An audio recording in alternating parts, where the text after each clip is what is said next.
Hello? Hello?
Hi. How are you guys? Good. Have you guys been here before? First time, okay. Let me start you out with just a real quick introduction to how glass blowing works. Everything that we do starts out in our glass furnaces. See that machine straight ahead with the doors closed? That's the glass furnace. Can we put up the glass furnace diagram? Maybe not. Okay. So inside that machine, the bottom half is a big ceramic tank, and in that ceramic tank is 1,000 pounds of melted glass. We keep the melted glass at 2,100 degrees Fahrenheit, which is 1150 Celsius. And at that temperature, the glass has the consistency of honey. So if you can imagine a giant pot full of honey, that's what our glass furnace is like. When we want to get the glass up to make stuff, we take one of those steel pipes, those are called blow pipes, and we dip it into the melted glass like you're dipping into a big jar of honey. So we dip it in, twirl it around, a little bit of glass sticks to the end of the pipe. The pipe is hollow, so when you blow, the ball of glass blows up like a balloon. If you want to make something larger, we dip it in, blow a bubble, let it harden, then we dip it in a second time or a third time. We just keep building up the glass in layers. All the glass that's in those furnaces is clear glass. We buy our colored glass separately. We buy it in the form of these colored glass bars. When we want to make a colored object, we blow a bubble of clear glass from the big furnace. We heat up a chunk of the colored glass, and then we coat that initial bubble with whatever color we want the object to be. So we coat it with red or blue or pink. And then we put clear glass over that, and when we blow it up, that layer of color lines the object with color. So all the stuff you see out here, it's not colored through and through. There's a lining of colored glass. The reason that we do it that way is so that we can have any color at any time. If we fill the furnace with colored glass with blue, we could only make blue things. But now, if we coat each piece individually, we can make any color at any time. Once we get the glass out of the furnace, it only stays soft for a little while. So we do whatever shaping or blowing we can while it's hot and soft. And when it starts to cool and stiffen, we go to the second type of furnace, and that's called the glory hole. The glory holes are the round furnaces with the door open. Those have no glass in them. Those are just a hot chamber for heating and softening the glass while we're working. So you'll see them do a little blow. Here she's blowing a little. She'll shape it a little bit. And then she'll just let that sit and cool a bit. And when she feels that it's cool enough and stiff enough, we'll put more glass on top of that. So we're going to make some big jugs today. And so we're going to do that several times. Whatever gets through the door. whatever gets through the door of the glory hole, those are the glory holes. And you see, they have several sets of doors, and as you open each set of doors, it exposes a bigger opening. Once you got all the doors open, that's your limit. Do you guys have any questions?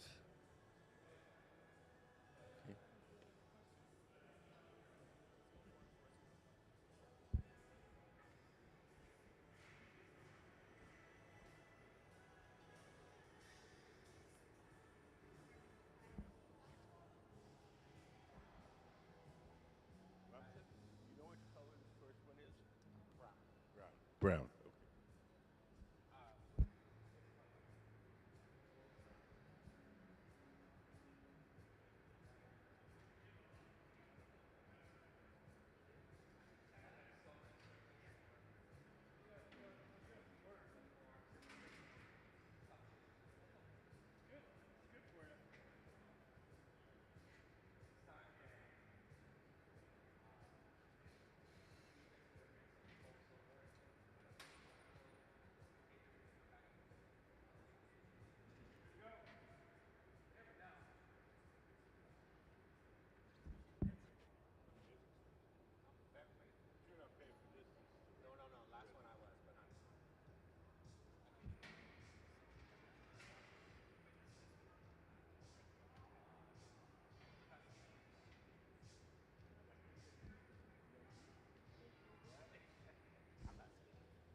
So the folks that are working the glass today are our Museum of Glass Hot Shop team. They're employees of the museum. They're extremely skilled glass blowers, and each one of them has a minimum of 20 years experience blowing glass.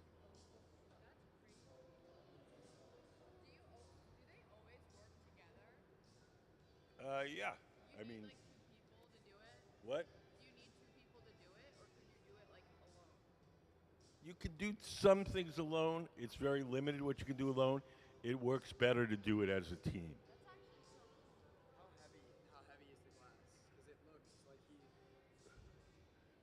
Well, I mean, it depends how much glass you have. Oh, that's maybe 4 pounds.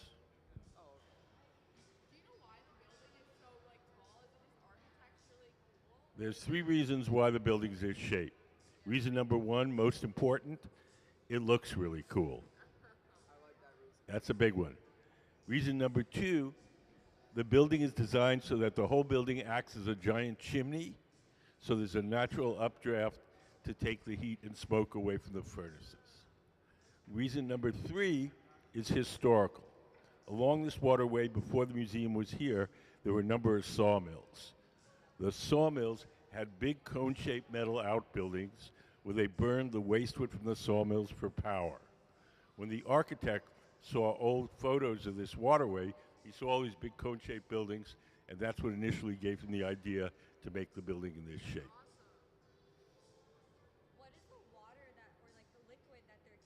Water. Just plain water. Doesn't do anything for the glass. The tool that you're using to shape it is made out of wood, and so we want to keep the wood tool damp so it doesn't burn. The little scoop-shaped tool, yeah, it's called the block. It's made out of wood. As long as we keep it damp, the tool doesn't burn and it doesn't leave any marks as we shape the glass. So it looks like a scoop, but we don't scoop up any water in it. We use it empty.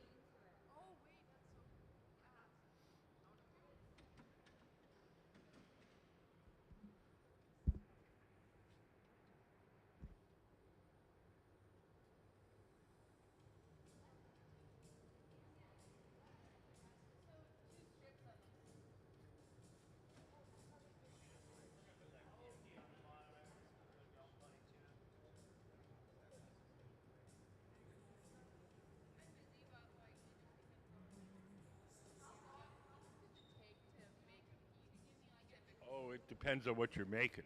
Like, what are they making right now? Yeah, do you know? We're making these funerary jars, traditional Filipino funerary jars, Okay. and they're big and they're solid, and they're going to take, I would guess, an hour and a half maybe. But if we want to make a Christmas ornament, that'd be like 3 minutes. Or wine glass would probably be 15 or 20 minutes, depending on how. Yes, see, each time we dip it into the furnace, we have to let it cool first so that the bubble doesn't collapse when it's immersed in the big tank of molten glass. So we blow it up, let it harden a bit, and then we're going to go to that furnace. That's where the molten glass is. And she's going to dip that into the tank of molten glass and get another layer of clear glass over that.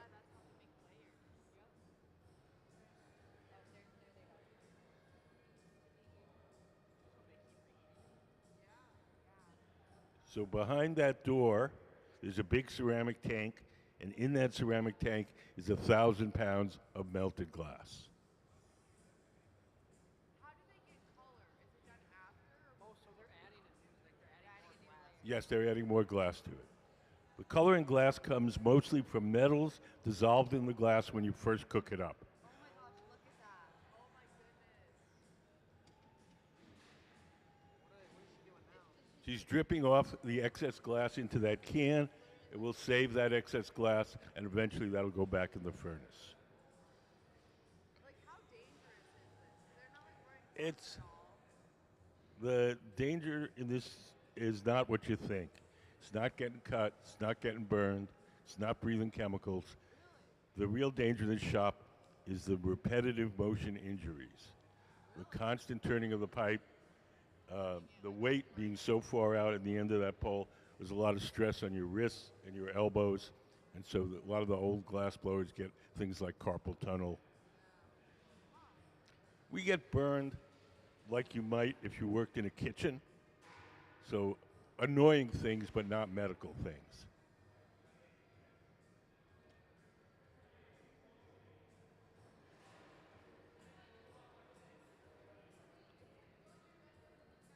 So from this point on, most of the action will be at that center bench. Yeah, yeah, I think that you get a better look.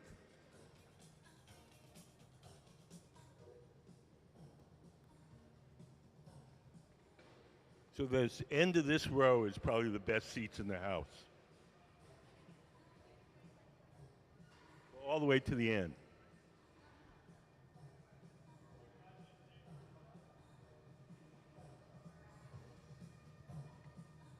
You don't want to be right behind the center bench.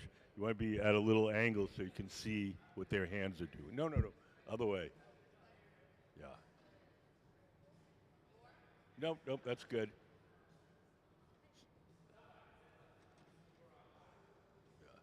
So now you can see what their hands are doing. If you're right behind them, you can't see it so much.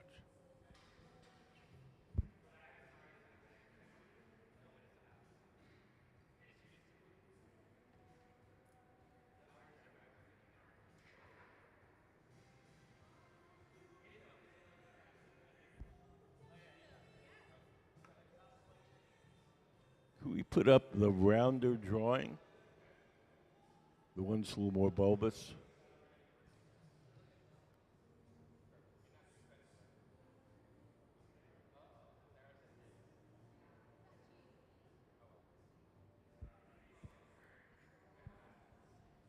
So if you look up on the big screen, this is the drawing that the artist gave us to work from. The color comes from when we first cooked the glass up from scratch. We had different metals to make different colors. Cobalt makes glass blue, chromium makes it green, tin makes it white, a little bit of gold makes it a beautiful ruby red. So you melt the metal in with the glass. Yes. And then are there different tanks for the different colors? No. No. All the colors. Wait, I'm going to show you a little video. It shows you how we apply the colored glass. That might help you make it all clearer. Can we play color overlay?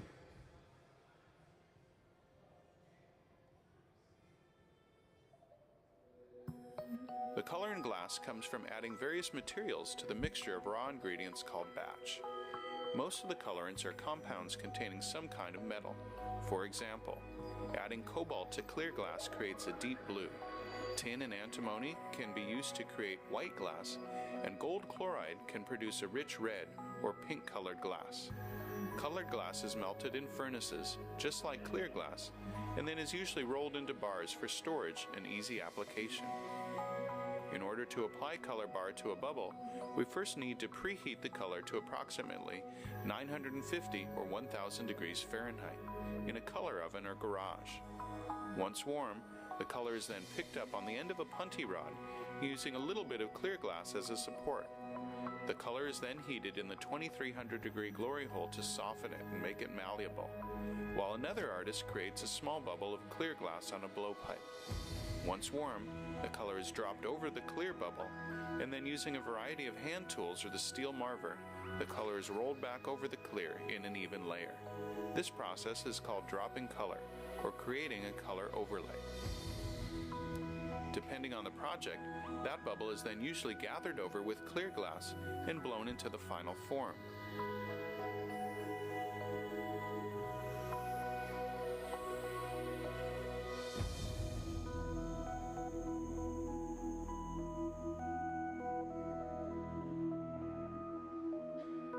The finished product may appear to be all made from colored glass, but when viewed in cross-section, we can see that there is only a thin layer of color sandwiched between many layers of clear glass.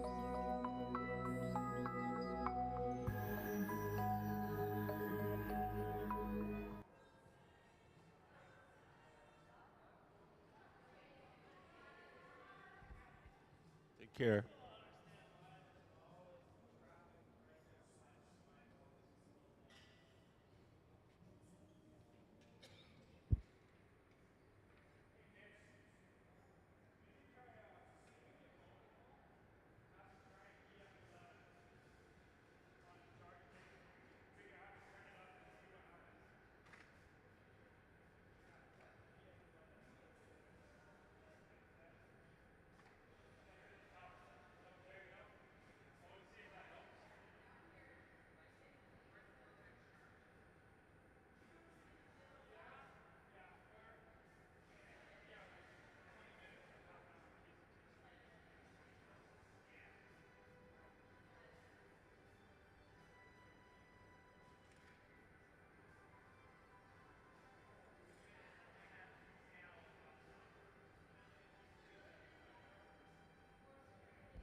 So in the center, we're starting our form for our guest artist, Romson Bustillo.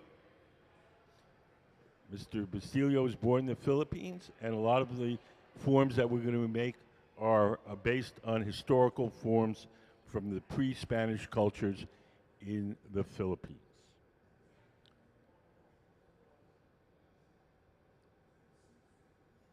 You can see some examples of the forms that we've made previously this week, and the surfaces are going to be carved, and you can see some carving on this one example over here. Can we put the drawing up again, the rounder drawing?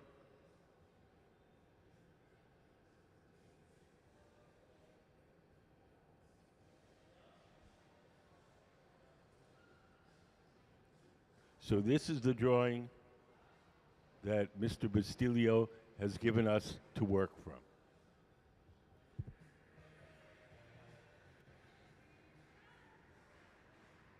So that's what this bubble here is going to become.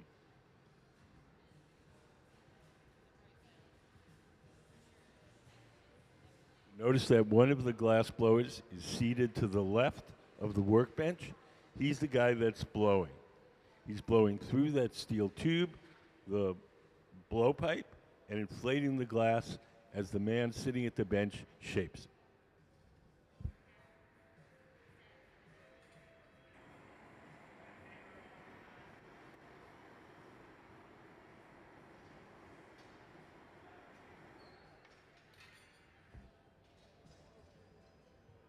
Does anybody have any questions?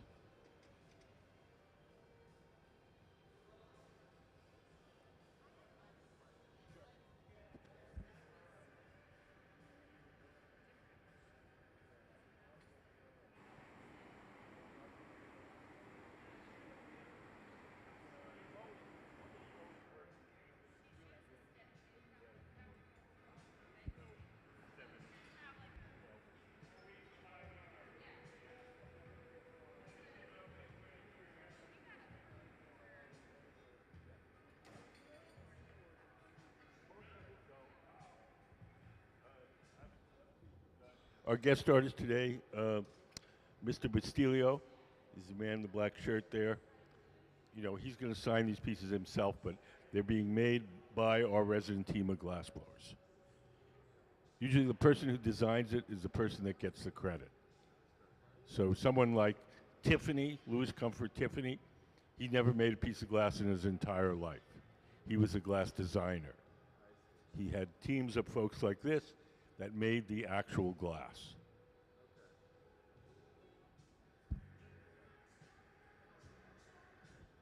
Yes, very similar.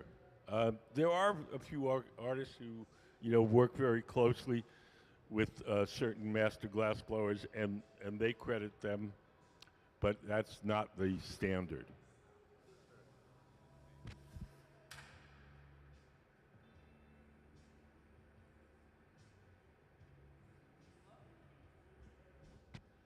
So Ben, seated to the left, is blowing as Gabe shapes the glass with a pad of wet newspaper.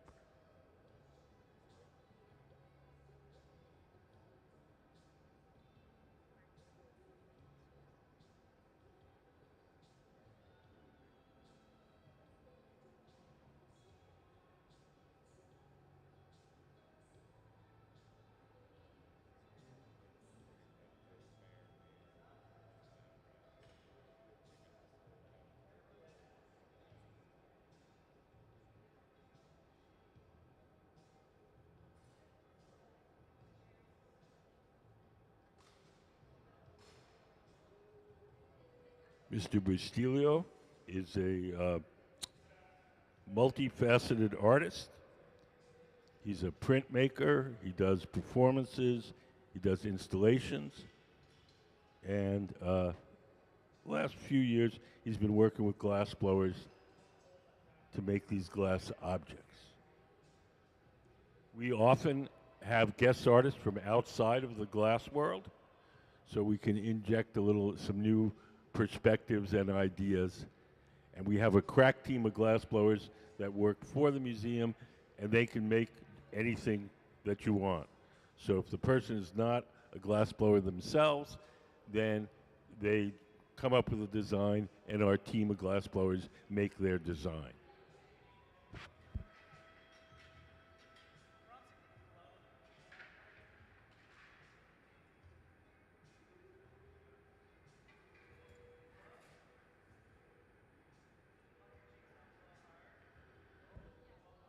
So now Gabe, the man in the center, is squeezing the glass with a tool called the jacks, and he's made a little crease just beyond the end of the pipe.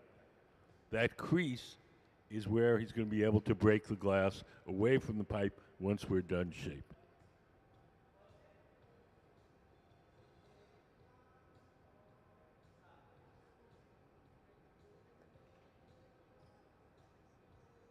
He's checking the dimensions.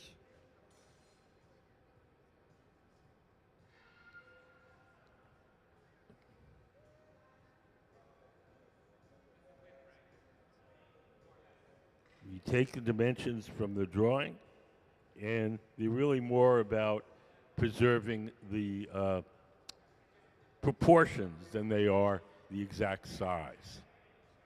So if we have, you know, a height, we have a width and a height, that gives you that we have the same proportions that are in the drawing.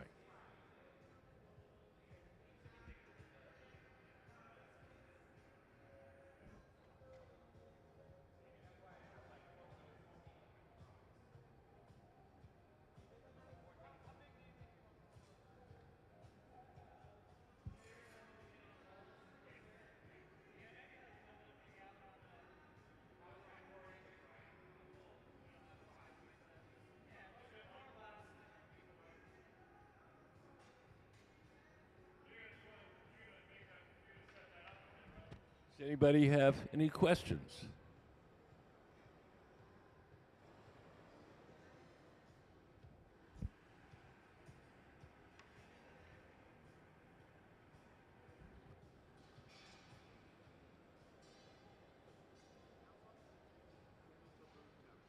What? Okay, how long does it take to bring it to room temperature? There's two answers to that question. If we just made it and put it on the table and left it to its own devices, it'd probably be cold in 20 or 30 minutes, but it would break. If we want to keep it, we put it in one of these big black ovens and we cool it slowly overnight, and that prevents it from breaking. 16 hours, sort of the middle of the next morning.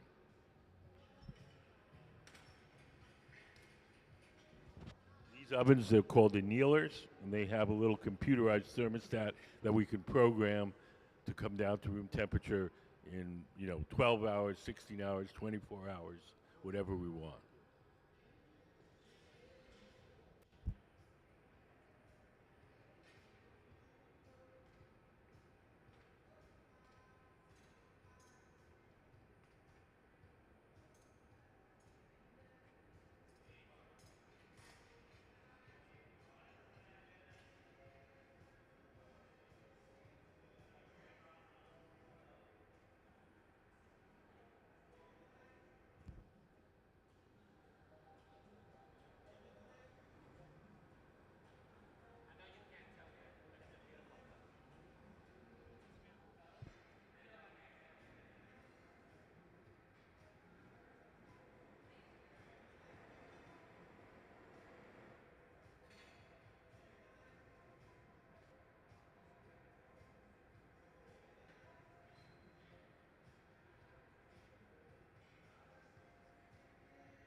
In the center, that's Gabe Feenan. He's heating up that graphite paddle.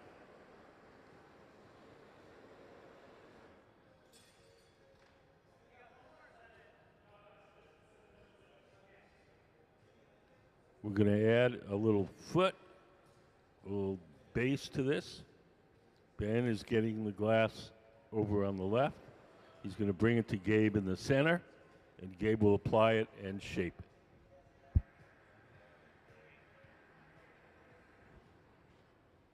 I don't really know, because I'm not holding it. I have no idea.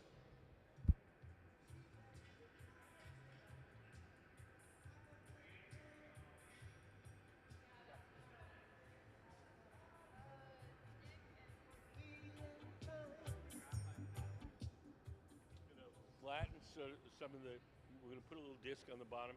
He's going to flatten it where it sits on the table. Oh, so it's, okay. Yeah. It's that. We'll shape it. Yeah.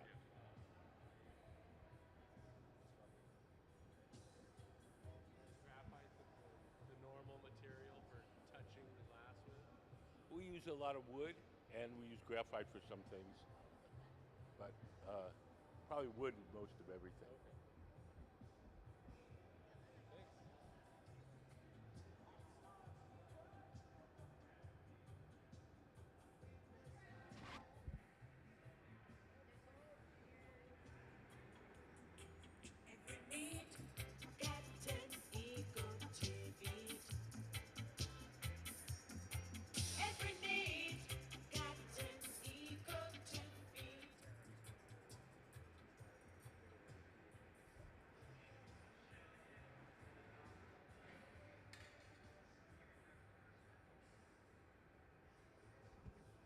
The round oven in the center, where we're heating up the glass, is called the glory hole.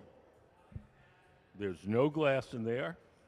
It's just a hot chamber for heating and softening the glass while we're working. Each time we heat it up like Sarah's doing now, it only stays soft for a little while. So we do whatever shaping we can while it's hot and soft, and then we return to the glory hole and heat it up again. If you've ever seen anybody make, working at a forge making horseshoes or swords or something, they take the metal, put it in the fire, soften it, work on it a little bit, back in the fire, soften it again, do a little more work. That's the kind of routine you'll see here with the glass.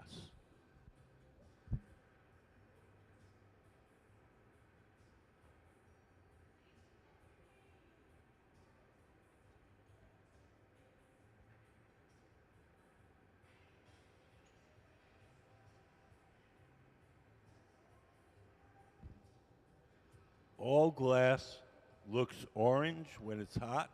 The orange color that you're seeing is the glow from the heat, not the color of the glass. As it cools, it'll look more and more like its true color. If you think about your own homes, if you have an electric stove, the burners are gray. When you turn them on to cook something, they get hot, they glow orange for a little while, turn them off, they cool down, the orange disappears, and they look gray again. That's the same thing you're seeing here with the glass. So you'll see when Ben comes over with his glass, it'll be quite hot, and it'll look orange.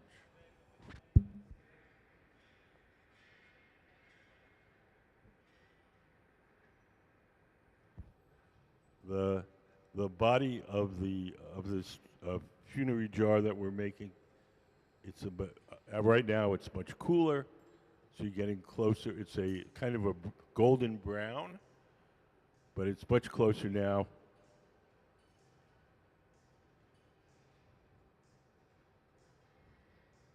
So here comes Ben.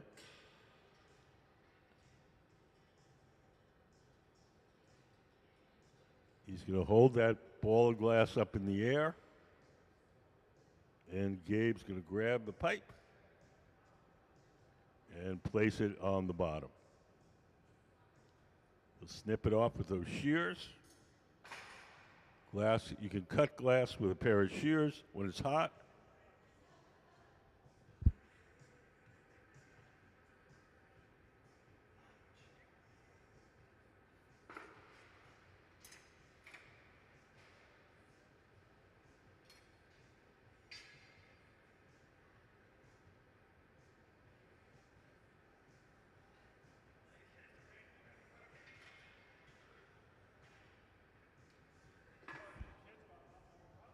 So now Gabe, sitting at the bench, is going to shape that disc that we just added.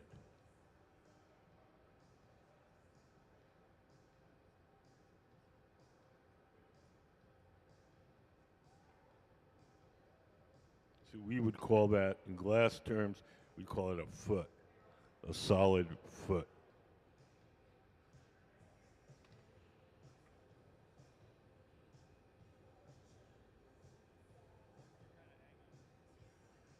You'll also notice as we work, some of the glass blowers will hold a paddle in front of the glass blower's arm. That's to shield him from the heat.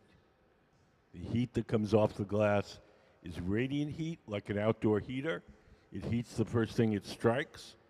So if you put the paddle between the arm and the glass, the arm stays cool and the paddle gets hot.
We buy our colored glass from two companies in Germany.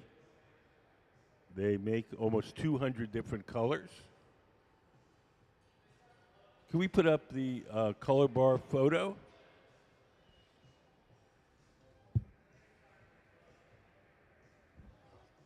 So the way we get it is in the form of these bars. We buy it like an artist buys paint, red, yellow, blue, pink. We blow a bubble of clear glass from our furnace, then we heat up a chunk of that colored glass and coat the original bubble with whatever color we want the object to be. When we blow them up, that lines the object with color. So this isn't this orangey red through and through, it's just a lining. But for all intents and purposes, it looks like it's, you know, orangey red.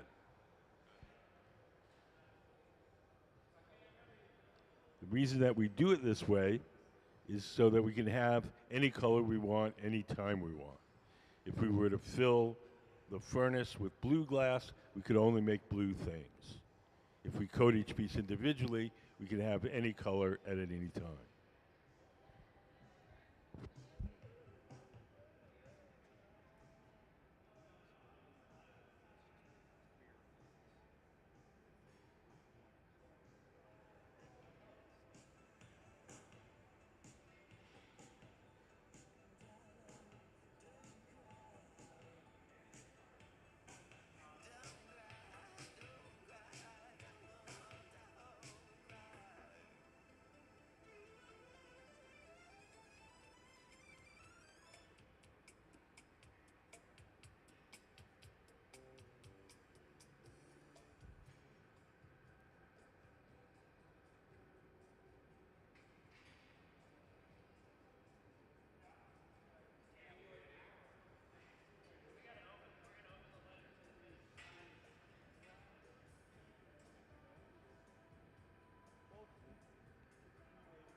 So now the form is held from the bottom, the top is exposed, the top can now be heated and shaped. The rod that's now holding the glass is called the punty, P-U-N-T-Y.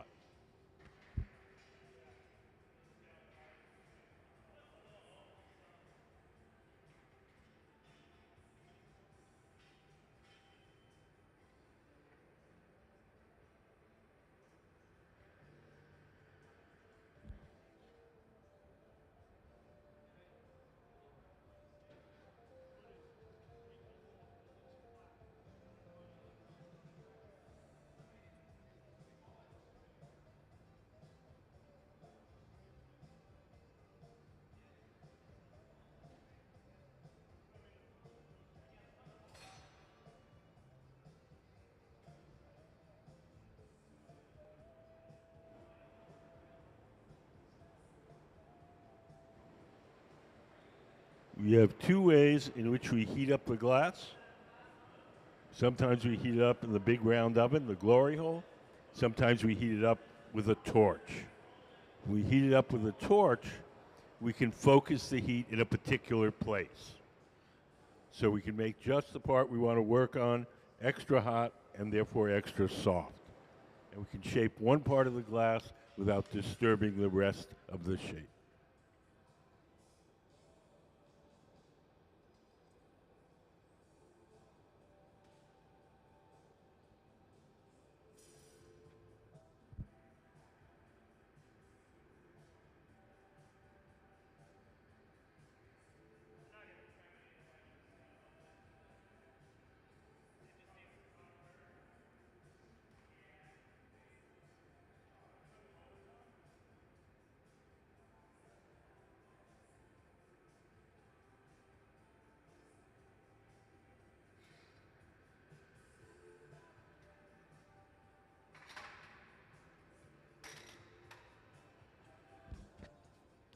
Hi.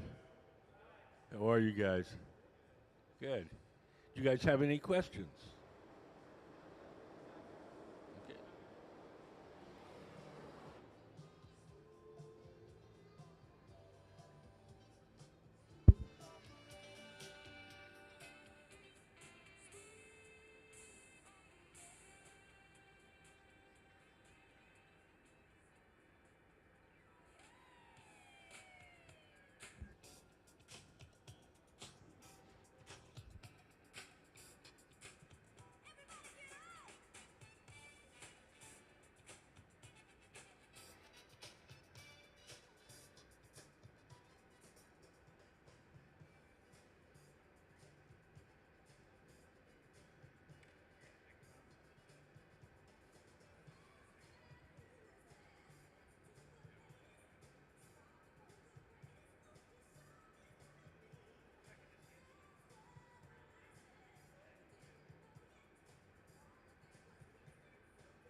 Now Gabe's going to widen that opening a little bit. We're holding a wooden paddle across the top to keep that opening nice and straight. He's checking the diameter with the calipers.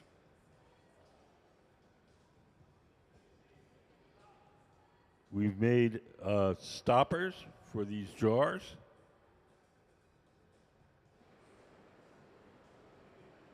And we're checking to see that the stoppers fit the openings.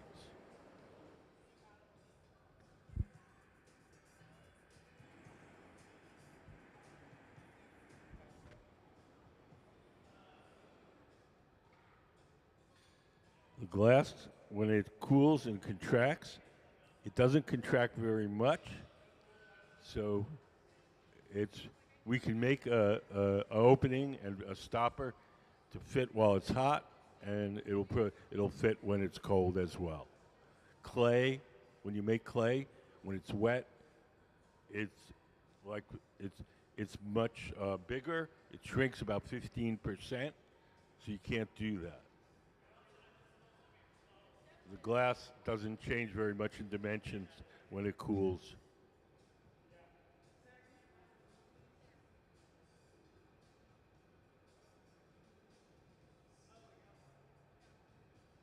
These forms are based on traditional, historical forms from the pre-Spanish Filipino culture, the indigenous culture of the Philippines.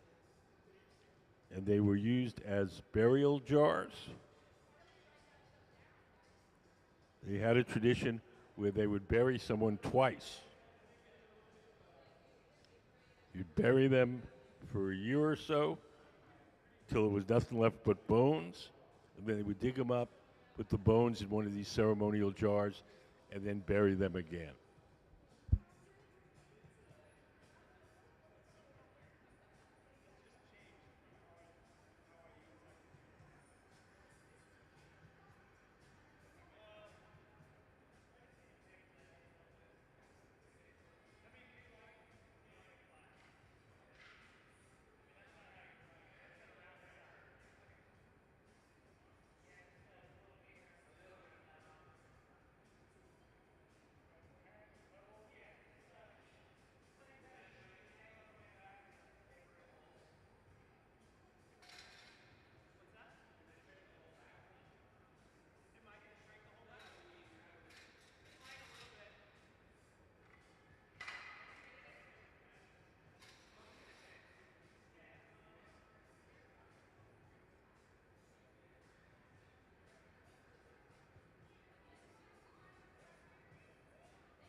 Sarah's making sure the top stays flat with a wooden paddle.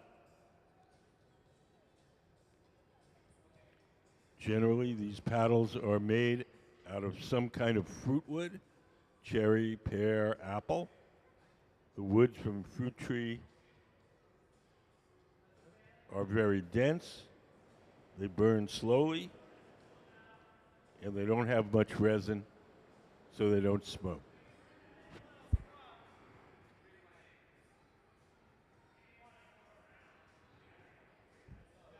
So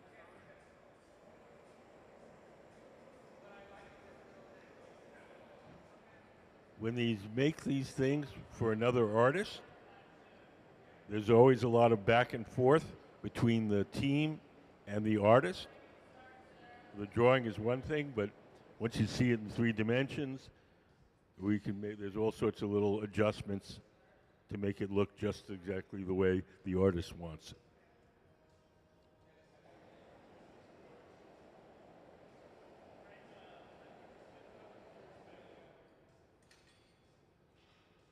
This team of glass blowers is a crack team of glass blowers. They can make just about anything you can imagine. Each of them has a minimum of 20 years experience blowing glass.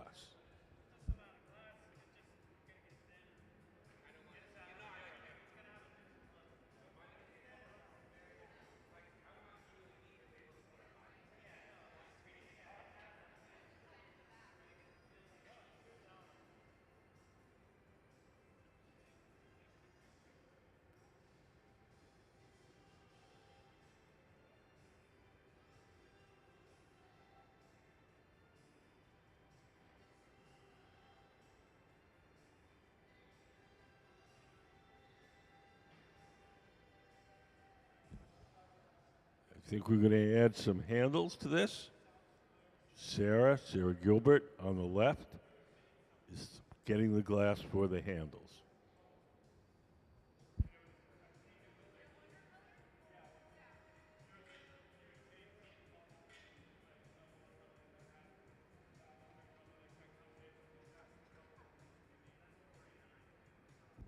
Does anybody have any questions?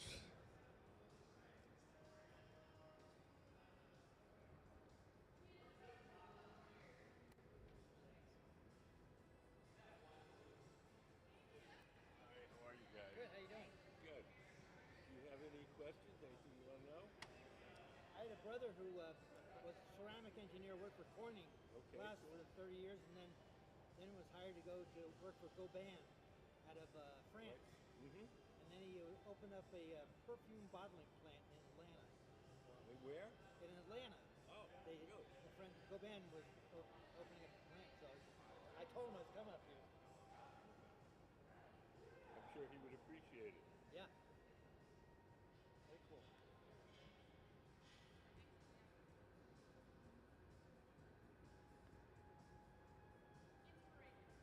We're making everything today the old-fashioned way.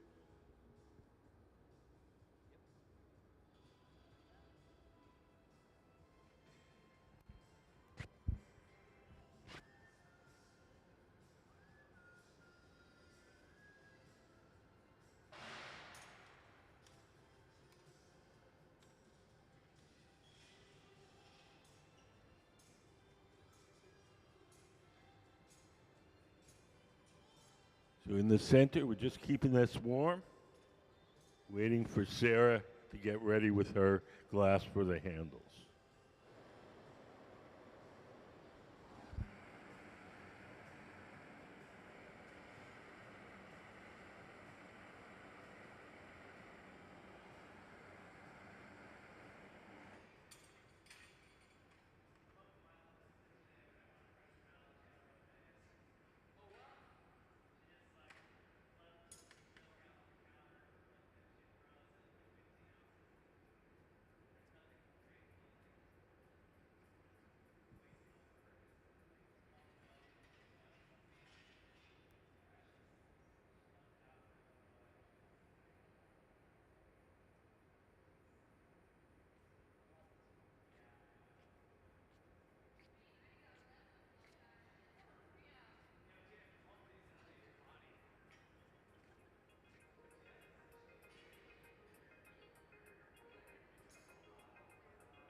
thereabout.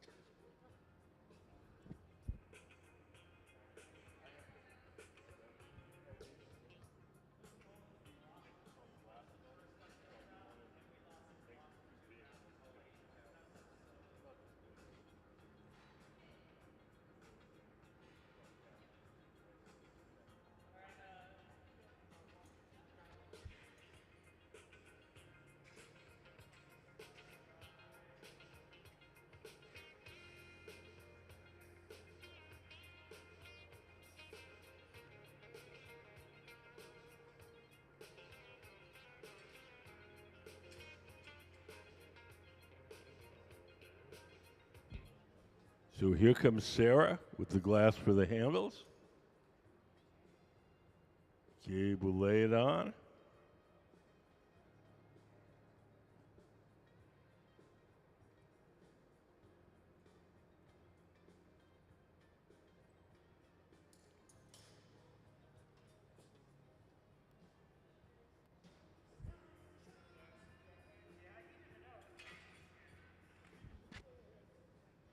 Does anybody have any questions? We're working with an artist, Romson Bustillo. He's the man in the white hat at the center of the workshop. Everything we're making are his designs, but they're being executed by our resident team of glassblowers.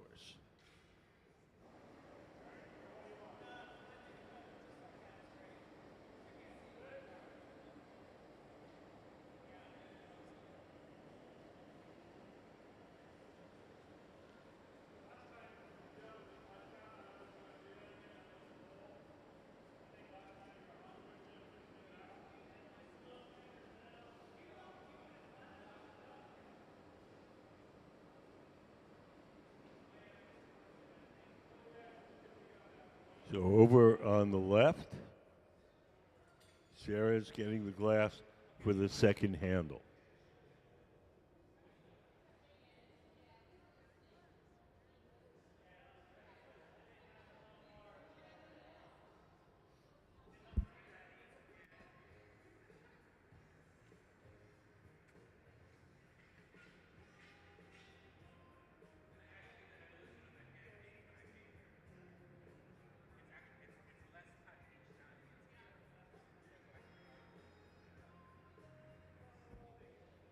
Every once in a while, you'll see one of the glass blowers grab a torch and warm up the connection between the metal rod and the sculpture itself. That connection is fragile. As long as it stays warm, everything is cool. If it starts to get too cold, that can crack and we can lose this piece. When I say too cold, I mean below 900 degrees.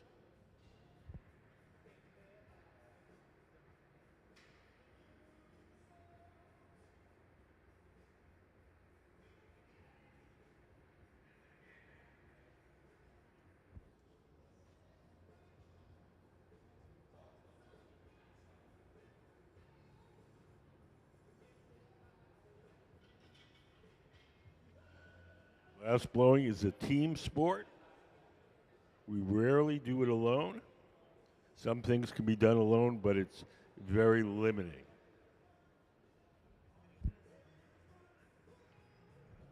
We almost always work in teams.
Here comes Sarah with the glass for the second handle.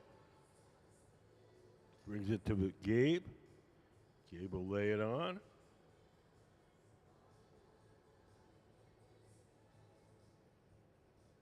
And snip it off with those shears.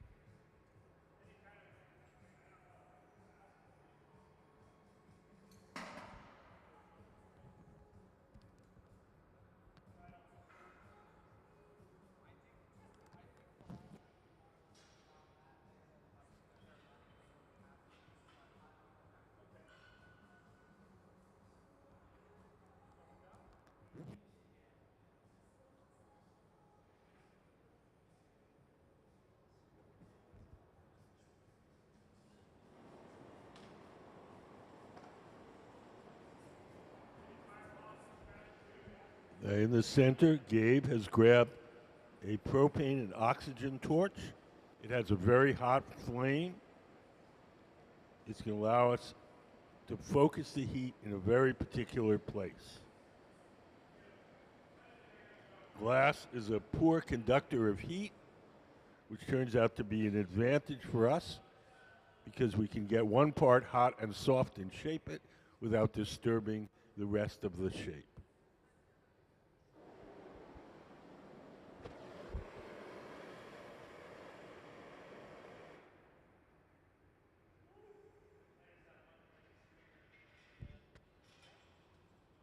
So right now, Gabe is working on the handles, and we don't want to disturb the round shape of the container itself. So we can take the torch and just heat up the spot on the handles that we want to shape, and everything else stays put.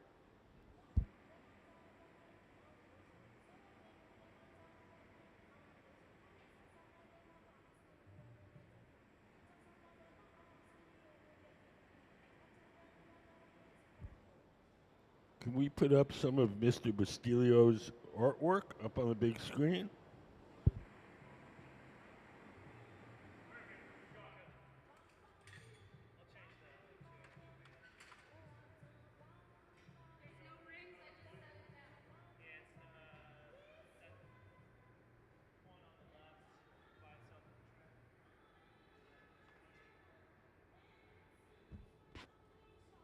We're getting pretty near completion with this. The reason I know that is I look over to the right. I see Sarah putting on some protective clothing. She's going to carry the finished form to our annealing oven, where it will be cooled very slowly overnight.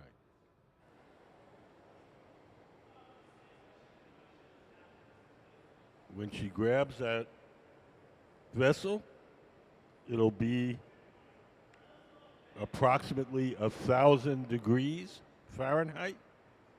At that temperature, the glass will be hard. We'll put it in the annealing oven to cool it slowly so it doesn't break.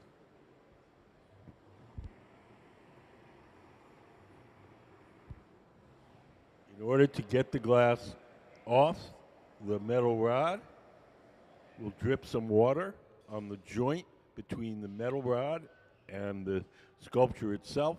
The water will crack that joint, and then just a light tap on the metal pole, and off it will come.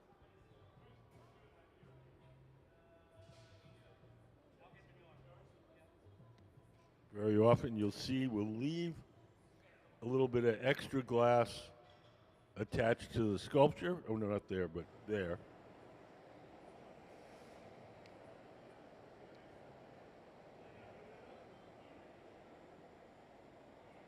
You might see a little nub.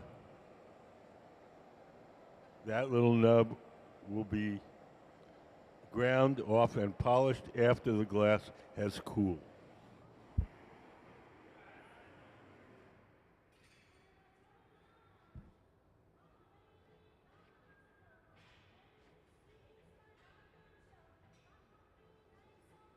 Sarah's all outfitted to grab the hot vessel.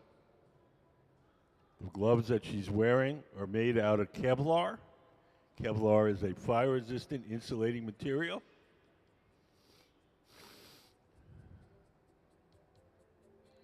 It's the fabric that firemen wear when they go into a burning building.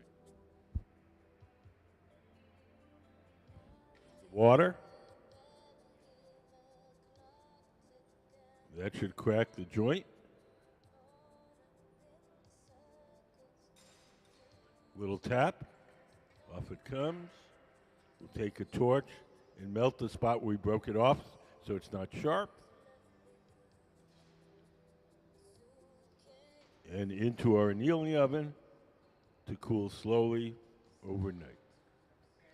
So let's have a hand for the Museum of Glass Hot Shop team and our guest artist, Romson Bustillo. Does anybody have any questions?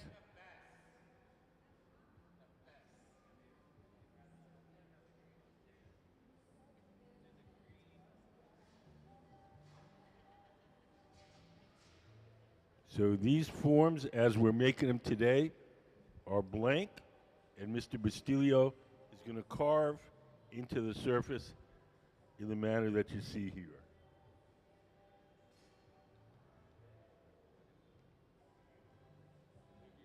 Thanks for coming in, guys.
So over on the workbench on the far left, we're starting the next vessel for our guest artist, Romson Bustillo. Ben, tall guy in the gray shirt, he's heating up a bar of colored glass. Sarah, in black shirt, will blow a bubble of clear glass and will coat her bubble with the colored glass that Ben is heating up.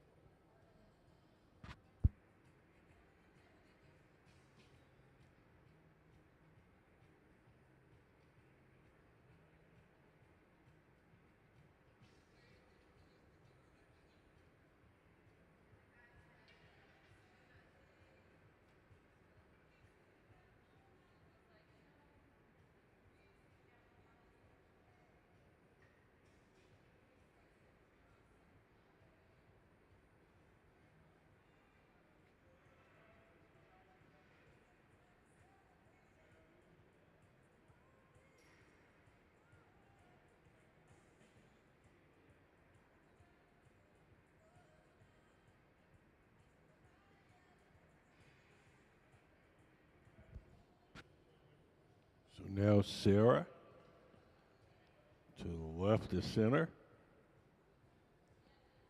is dipping her pipe into our big furnace. Behind that door, there's a big ceramic tank.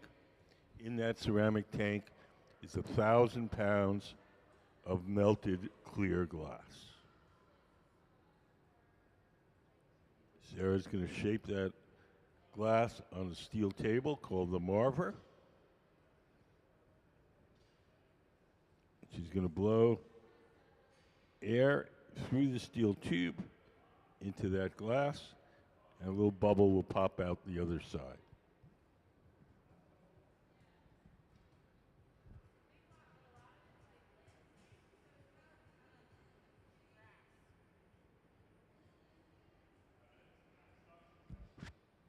So Sarah's shaping it here, just a little to the left of center.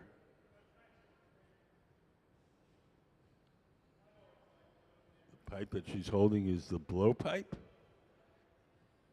And she's going to blow just a little puff of air into the blowpipe, and if you watch the glass, a little bubble will pop out the other end.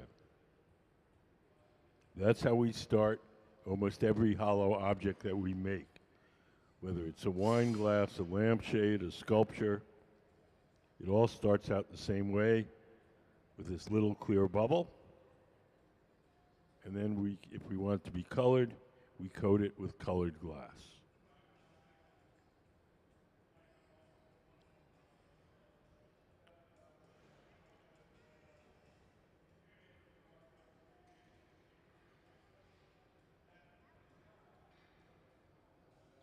Ben, the tall guy in the gray shirt, he's got the colored glass.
The molds are for some of these I'll attach them for some of the ones that are coming.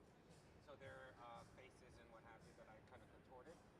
So some of them I found actually it's part of the whole narrative. It doesn't have to be on screen. It's all complicated. So I've been collecting stuff on my travels that have to do with like objects from one culture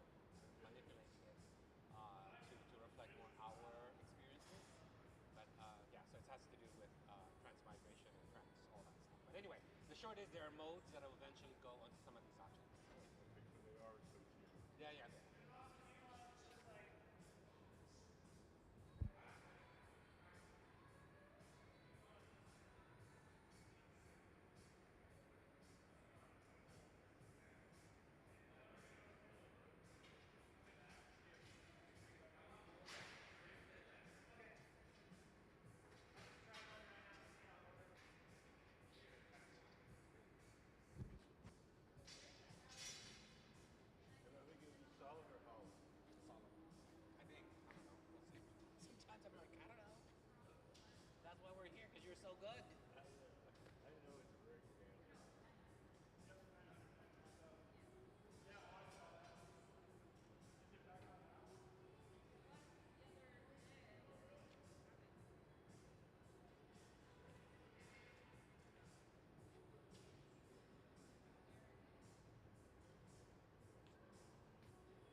So today we're working with our guest artist, Romson Bustillo.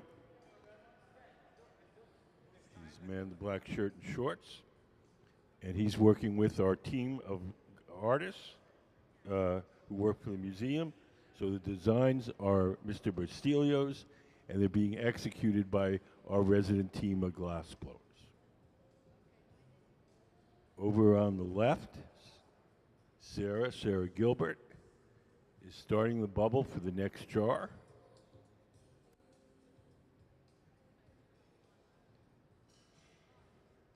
We have to build up the glass in layers. So right now Sarah's letting that bubble cool and stiffen. And we're going to dip it into our big furnace again and coat it with more clear glass.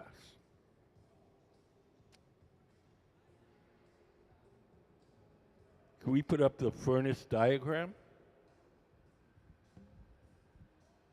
So this is what our glass furnaces look like. The glass furnaces are the machines where you see the doors closed. Inside each furnace is a big ceramic tank, and in that ceramic tank is 1,000 pounds of melted clear glass. We keep the glass at about 2,100 degrees Fahrenheit, which is about 1150 Celsius. And at that temperature, the glass has the consistency of honey. It's like having a big giant jar of honey. We want to get the glass out to make stuff. We dip our pipe into the molten glass. A little bit of the glass sticks to the end of the pipe. And we shape that, let it cool a bit, and then dip it in again. So we just keep repeating that process until we have all the glass we need to make whatever we're making.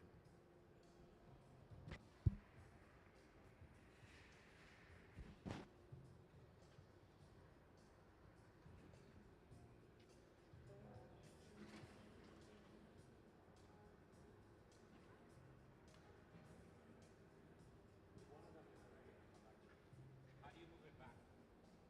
I don't know how you move it. Just back things up here. Oh, this up here. Oh, okay, got it. So this one is at the Seattle University, actually, in their personal collection. That was one of the very first ones. Uh-huh. Is that from your first residency here? Huh? Is that from your first residency here? From my very first residency, yeah.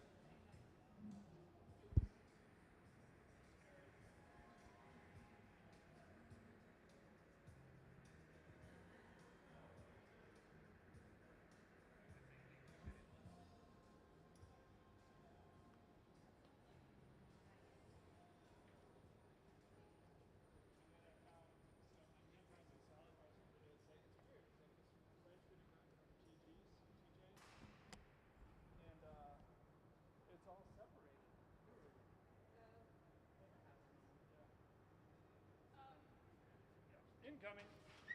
Whoa, dude. Whoa. Other way.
So in this table in the center, we're trying out some molds, some plaster molds that Mr. Bustillo made.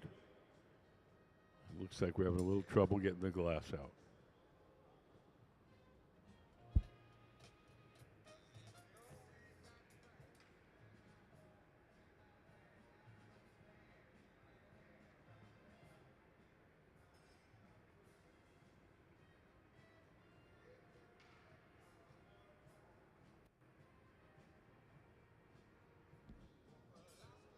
Put that test piece into that big black oven.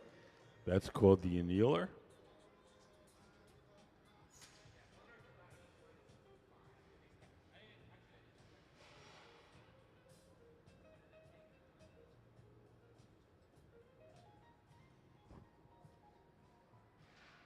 Can we put up some of the finished artwork?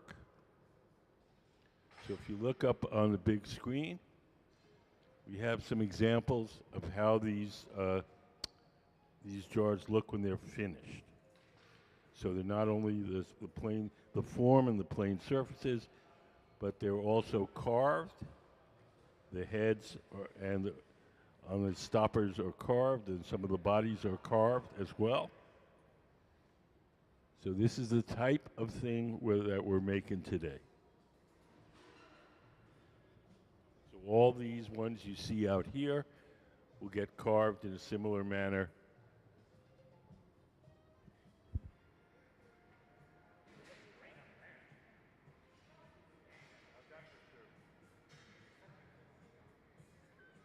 Can we put that up again? He wants to take a photo.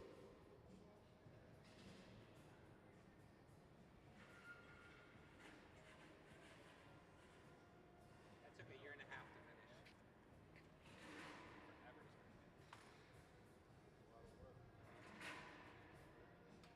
And in this one, I did a Pilchuck all over the back. You enjoy Pilchuck? I love Pilchuck. They're so nice. So right now in the center, we're inspecting that bubble for extraneous bubbles or debris, anything we don't want in there. At this point, when the glass is thick and gooey, we can yank out something we don't want, and then we just go back and round out the mass again, and then we'll continue the blowing process. Does anybody have any questions?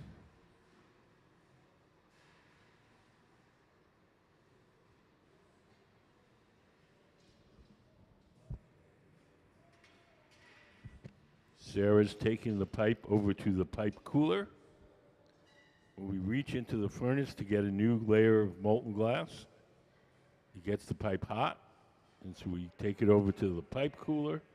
We lay the steel pipe in the trough, and we spray water on the steel pipe, not on the glass, and that cools the pipe down and makes it easier to hold.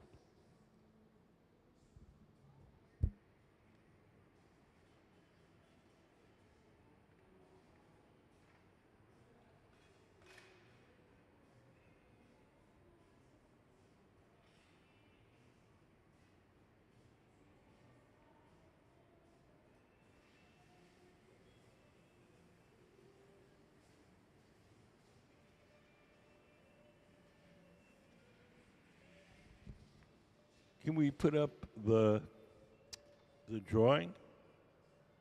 It's the rounder one.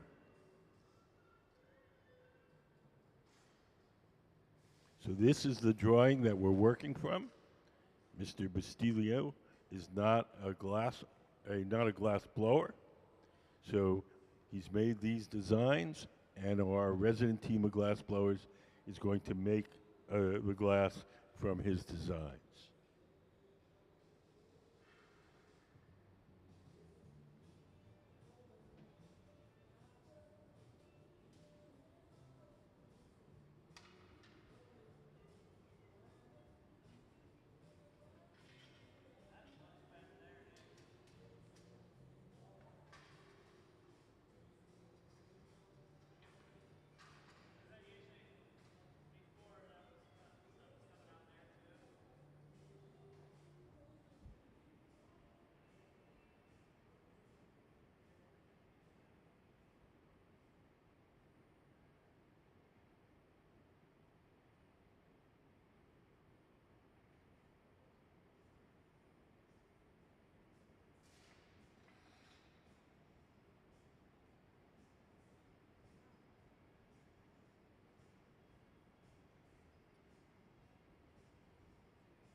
So when we start these things, we blow a bubble of clear glass, and then we coat it with colored glass. And the darker center that you see, that's where the colored glass is. But by the time they're blown out, it'll look like it's made out of solid colored glass.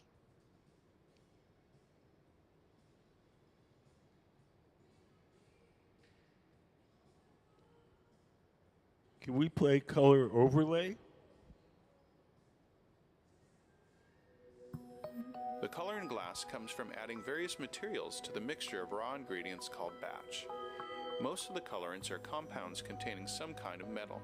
For example, adding cobalt to clear glass creates a deep blue. Tin and antimony can be used to create white glass, and gold chloride can produce a rich red or pink colored glass. Colored glass is melted in furnaces, just like clear glass, and then is usually rolled into bars for storage and easy application. In order to apply color bar to a bubble, we first need to preheat the color to approximately 950 or 1000 degrees Fahrenheit in a color oven or garage. Once warm, the color is then picked up on the end of a punty rod using a little bit of clear glass as a support. The color is then heated in the 2300 degree glory hole to soften it and make it malleable, while another artist creates a small bubble of clear glass on a blowpipe. Once warm, the color is dropped over the clear bubble, and then using a variety of hand tools or the steel marver, the color is rolled back over the clear in an even layer. This process is called dropping color, or creating a color overlay. Depending on the project, that bubble is then usually gathered over with clear glass and blown into the final form.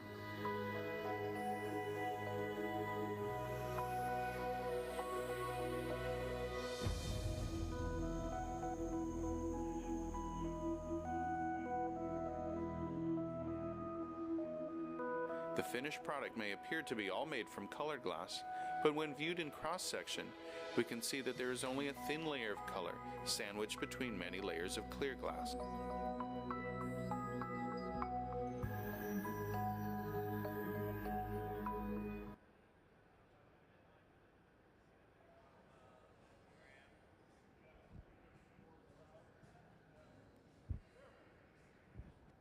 Does anybody have any questions?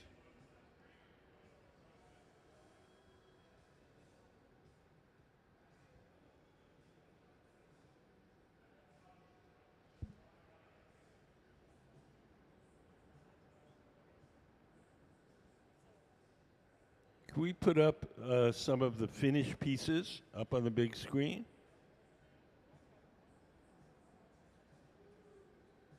So these are some other pieces from the same series. And you can see that they've not only been blown and made lids for these things, but also that they're carved. They're carved with a sandblaster. And that will happen after the glass is cold. And you're not going to see that part here. You'll see just the making of the basic plain vessel. Does anybody have any questions? Yes.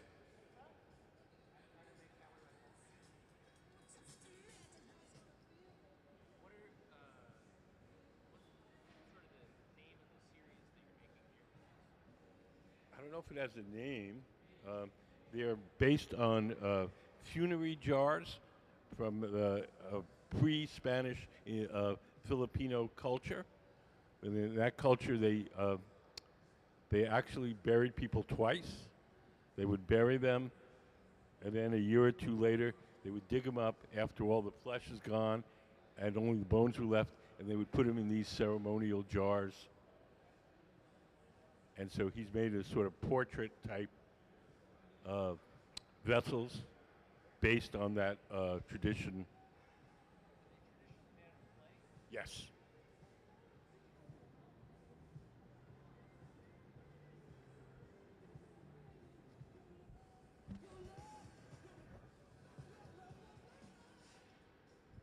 So Mr. Bustillo is not a glassblower himself. So here at his residency, he's made a variety of designs for us. And our resident team of glassblowers is executing his designs. There's a lot of back and forth between the glass blowers and Mr. Bustillo, so he can get the things just exactly the way he wants them.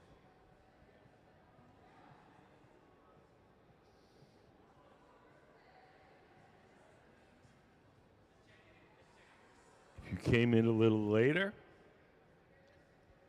well, maybe wait for a second. So now Sarah's coming over with the bubble. Gabe Feenan sitting at the workbench. He's going to shape it.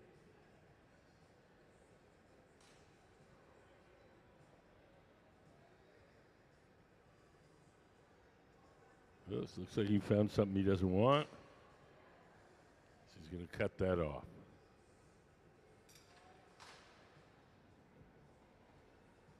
When the glass is thick and gooey at the beginning of the process, if there's something in there, a bubble or a piece of debris, something we don't want, we can yank it out and snip it off and then round the mass out again and continue the process.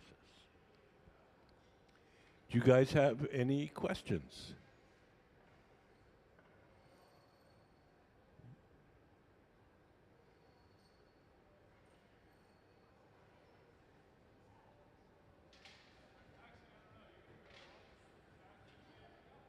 So now we pretty much have all the glass we need. Now we're going to start to blow it up to its full size and shape. You'll notice that one of the glass blowers is seated to the left of the workbench.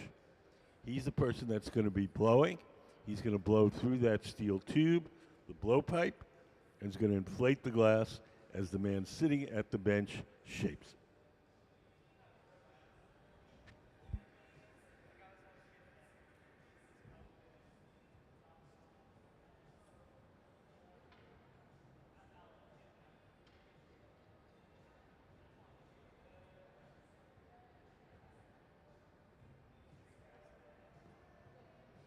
Round oven that he's heating it up in is called the glory hole. There's no glass in that oven. It's just a hot chamber for heating and softening the glass while we're working. It runs on natural gas and forced air, and we keep it at approximately 2,300 degrees Fahrenheit, which is 1250 Celsius.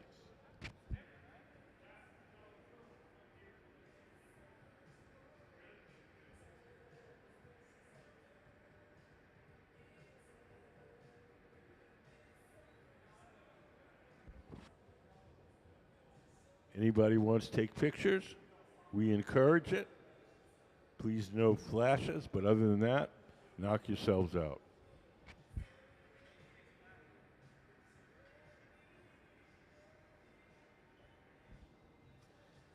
So now Gabe's shaping the glass in a tool called the block. The block is made out of wood. It's stored in a bucket of water. As long as the wood is wet, the tool doesn't burn, and it doesn't leave any marks as he shapes the glass.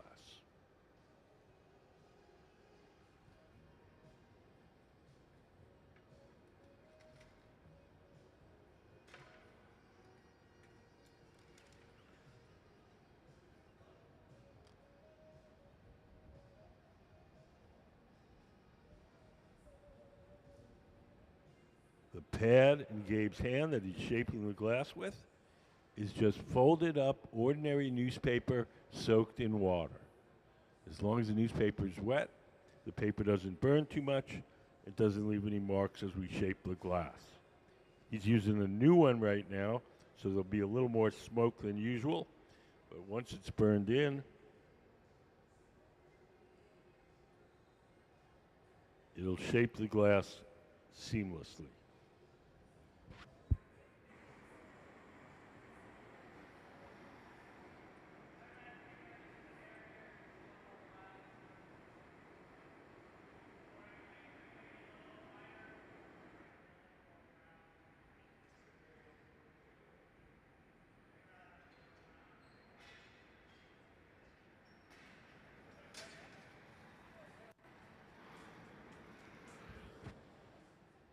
Hi, how are you guys?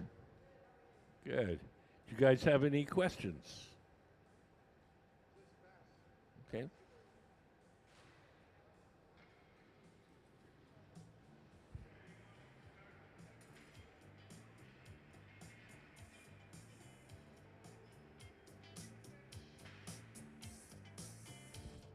So now Gabe is taking a tool called the jacks, and he's squeezing the glass as his assistants turn the pipe. He's making a sharp crease in it. That sharp crease is the place where we'll be able to break the glass away from the metal pipe once we're done shaping. It's kind of echoey in here, so if you look at the big screen, we have closed captioning.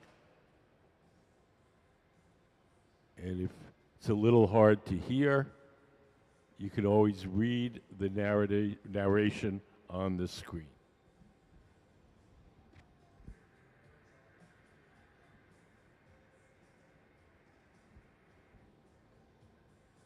So now Ben, seated to the left, is blowing. You can see the bubble getting bigger.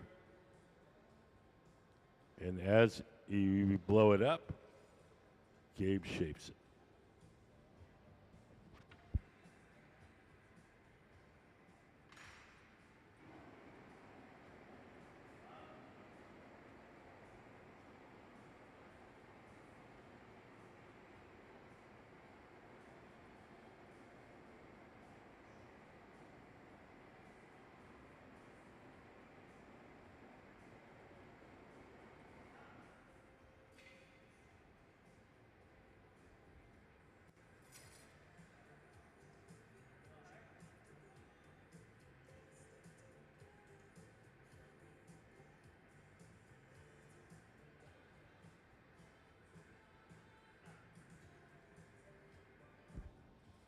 Do you guys have any questions?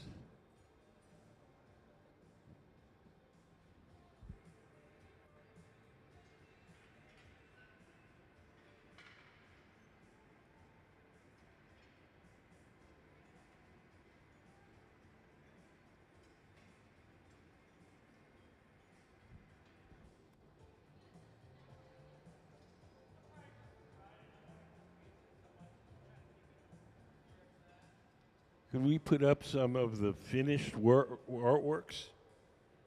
So if you look up on the big screen, we have some examples of these jars when they're finished. So they're blown, which is the part you'll see here, but they're also carved.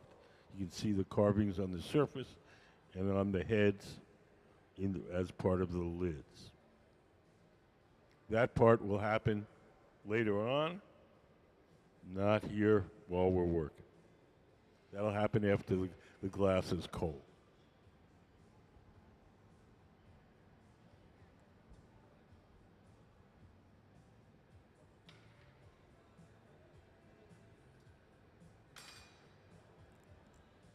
If you look here on our tables, these are some of the forms that we've made during this residency. Mr. Bustillo is our guest artist for this week. He's here Wednesday through Sunday, and he's working with our resident team of glassblowers to make these forms, which he will also then carve.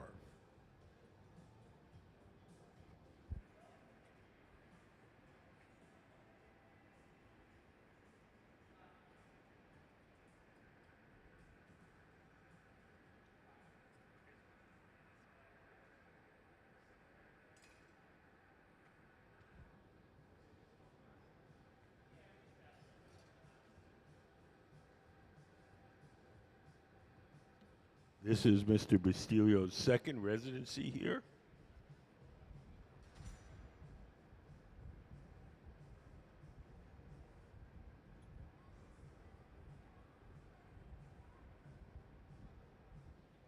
So he's become familiar with the process and familiar with our team.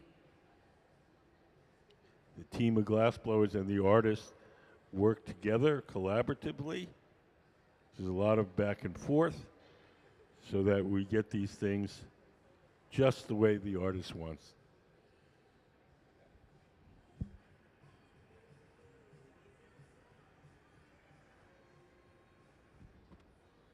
Our team is very experienced. Gabe Feenan, the man who's leading our team today, the man seated at the workbench, he's been blowing glass for 29 years. He's been with the museum since it started in 2002. And he's made a lot of things.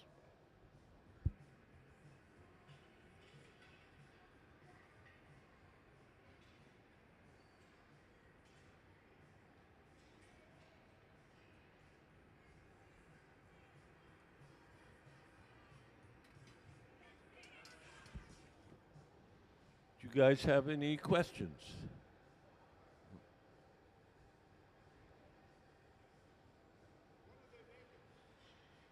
They're making these jars, these based on historical funerary jars of the sort of pre-Spanish Filipino culture. Can we put up the drawing? We have a drawing. So that's the drawing that we, from Mr. Bustillo, our artist.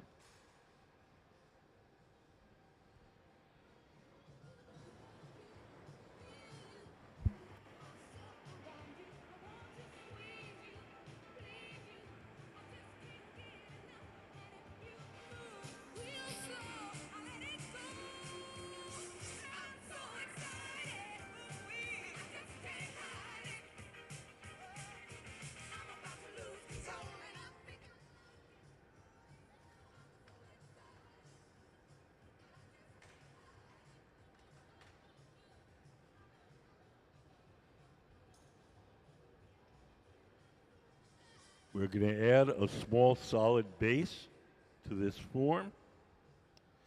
Over on the left, Ben, tall guy in the gray shirt, is collecting the glass we're going to use for the base.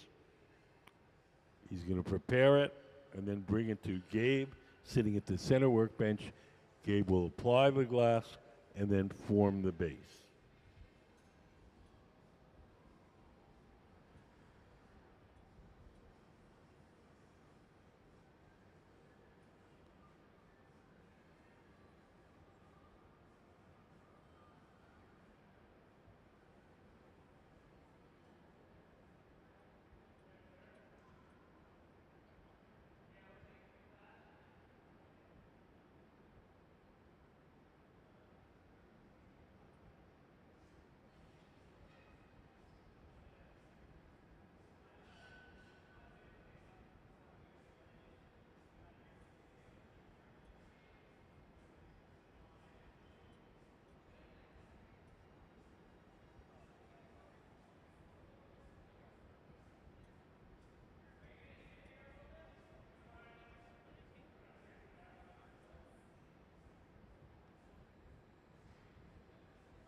Ben's coming over with the glass for the base.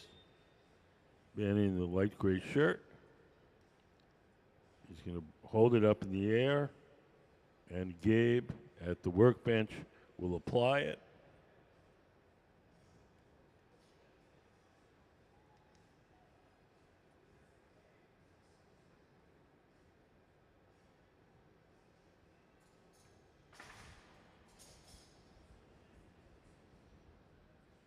We'll heat it up a little extra, and we'll take it back to the workbench to form it.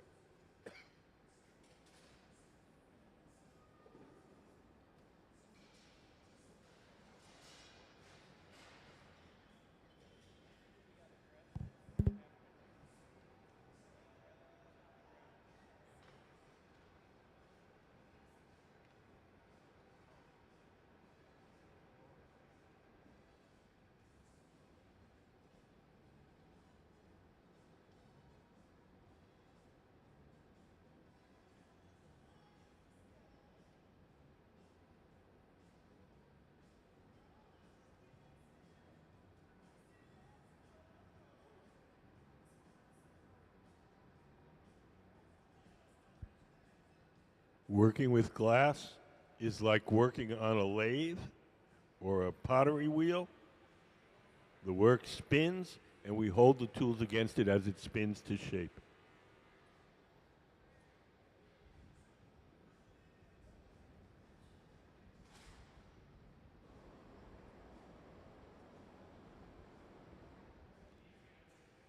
Does anybody have any questions?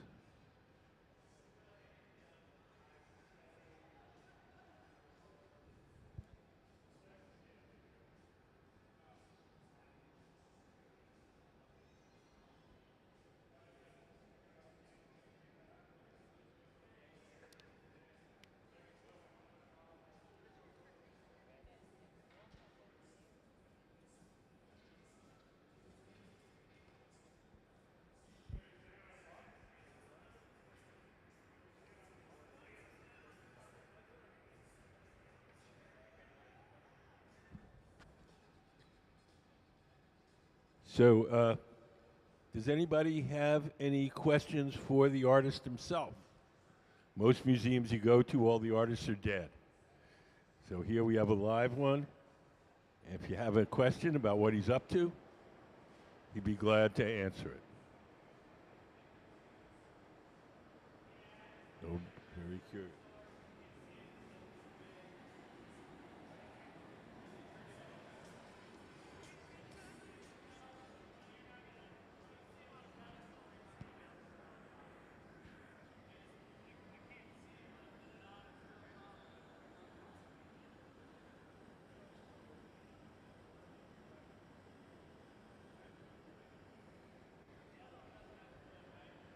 So, the man in the white cap, that's Romson Bustillo. He's our guest artist. Everything we're making is his design, and it's being executed by our resident team of glassblowers.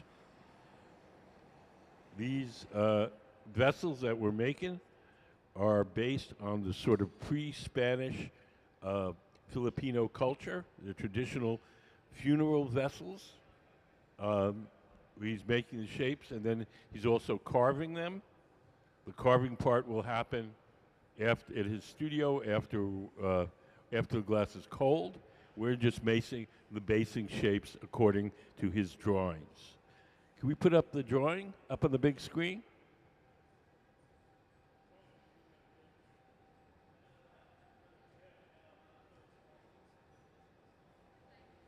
So this is the drawing that we're working from.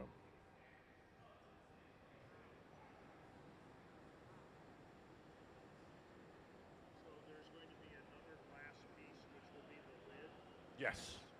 You can see some of the lids on the table.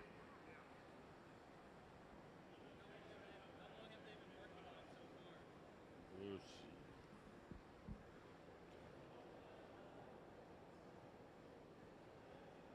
Oh, I'd say about 40 minutes.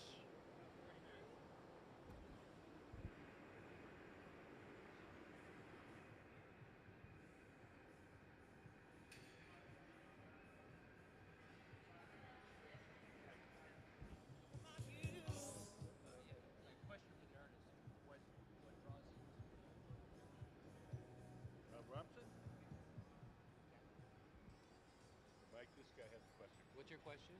What draws you to the funeral? I've had a multi-year research on funerary objects. Um, they are, generally speaking, a human experience. I'm drawing from Southeast Asian Filipino experiences, but it's one of the defining things that make us human, right? We care about how we let go, how we bury. So the jars have a specific reference, but they've happened actually all over around the world, whether from antiquity. I mean, we have coffins, right? We could just throw the body somewhere.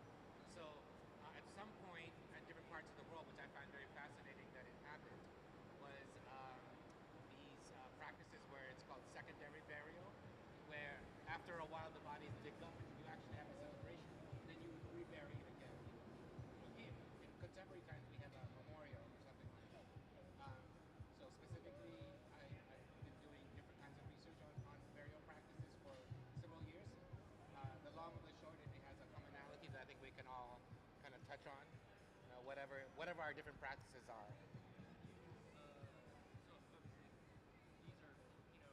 They're inspired. They're contemporary. I mean, I like to put little signals that say it's now.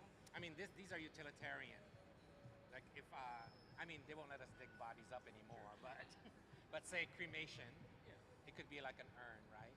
But in many practices, it's like the several years after.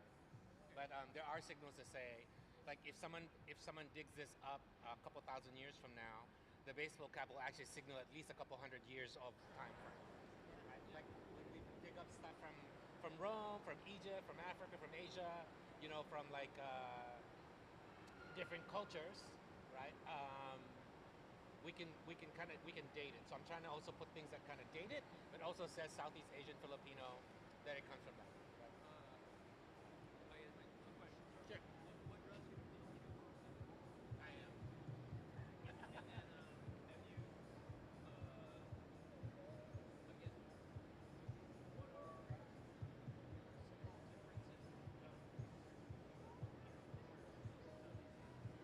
Yeah. So just to be clear, this is historical. Most Filipinos have converted to some version of Christianity or Islam. So it's really I'm also thinking about continuity. So how do we keep these traditions? These borders are artificial, frankly. You know, Indonesia, Philippines, Malaysia, and southern parts of Vietnam, we share a lot of historical things. So I'm also kind of thinking about that. Like, you know, these, I'm very, you know, I have a understanding of who I am now, but at some point in time, we were all much more closely related until colonialism. Thank you. Sure.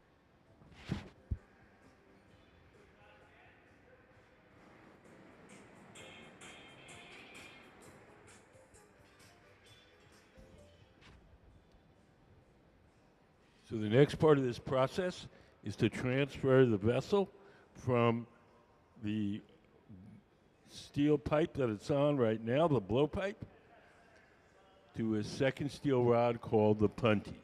This second steel rod will hold it from the bottom while we shape the top. Here comes Ben with the punty. Ben's the tall guy in the gray shirt. We'll attach the punty to the bottom. Hot glass sticks to hot glass.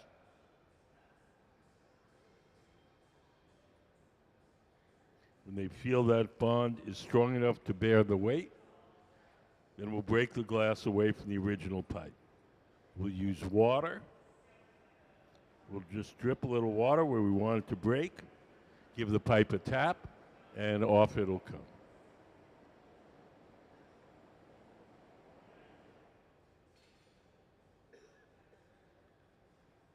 Gabe has taken his tweezers and he's dripping water where he wants to break it away from the original pipe. Gives the pipe a tap, and off it comes. So now it's held from the bottom. The top is exposed. The top can be heated and shaped. Everybody is welcome to take pictures. Please turn your lights off when you do. No flashes.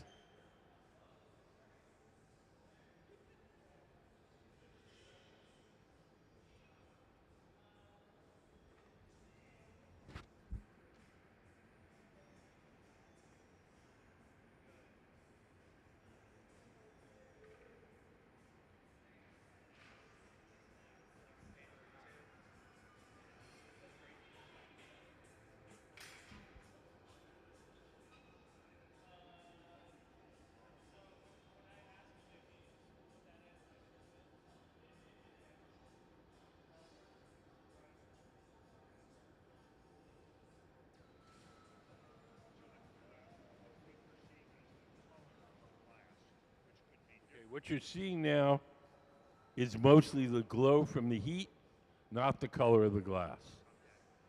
No, the color's in there now, but it's distorted by the heat as you watch it in our process. You won't really see the true color till it cools down completely. So if you think about an electric stove in your house, the burners are gray. When you turn them on to cook something, they get hot, they glow orange for a little while. cool down, they return to that same gray they were before. That's the same with the glass. Whatever color it is, it's going to be distorted as we work with it in the heat, and then when it's completely cool, you'll see the true color. How much does the temperature of the glass change in the short amount of time that they take it out and work with it? I noticed they're putting it back in a short interval. Yeah. When we heat it up in the glory hole, the round furnace, we probably have a minute or two where the glass is soft enough to shape easily. It's a range probably, I would say, of about, this is a guess, maybe 600 or 700 degrees. So if it were out longer, it would really cool down pretty much. Yes, it cools down. The longer you keep it out, the cooler it'll get. We only let it cool to the point where it starts to get difficult to shape. Then we heat it up again.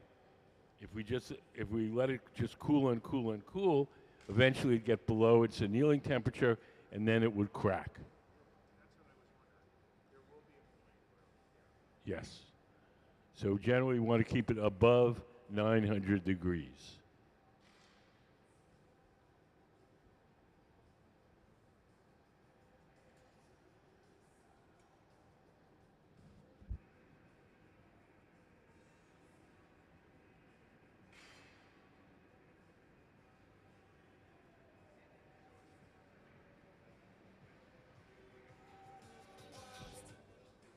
So we're going to start to open up that opening at the top.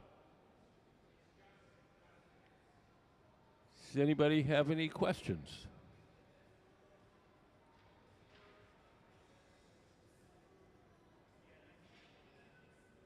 So these vessels that we're making are designed by our guest artist, Romson Bustillo, and they're being executed by our resident team of glassblowers. We have these guys are employees of the museum. They're super good glassblowers. They can make just about anything you can imagine, and each of them has at least 20 years experience making glass. So the big tall guy in the gray shirt, that's Ben Cobb. The man sitting at the bench with the hat on, that's Gabe Feenan. He's leading our team. And then the woman kneeling down, that's Sarah Gilbert.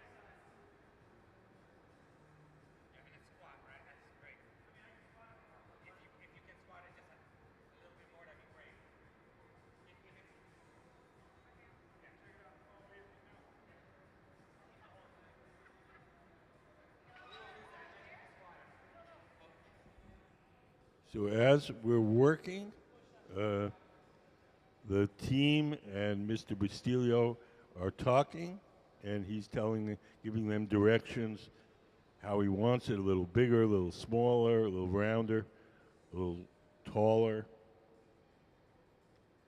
So there's often a little bit of change from the drawing as the glass blowers and Mr. Bustillo work together.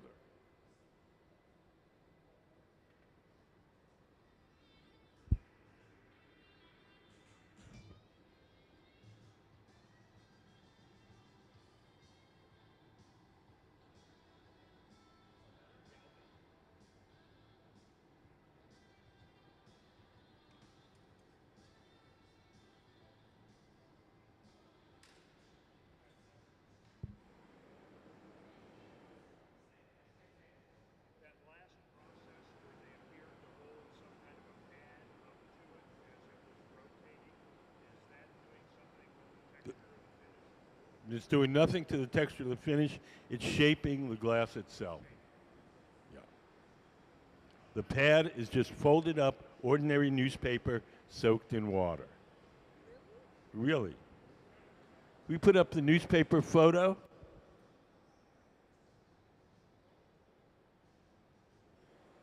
So if you look up on the big screen, that's where the newspaper, the one on the bottom is a brand new one, all folded up. The one on top is one that's been used for a little while.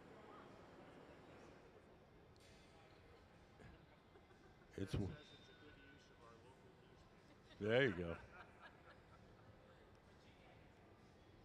So, yeah, it's one of our most important tools.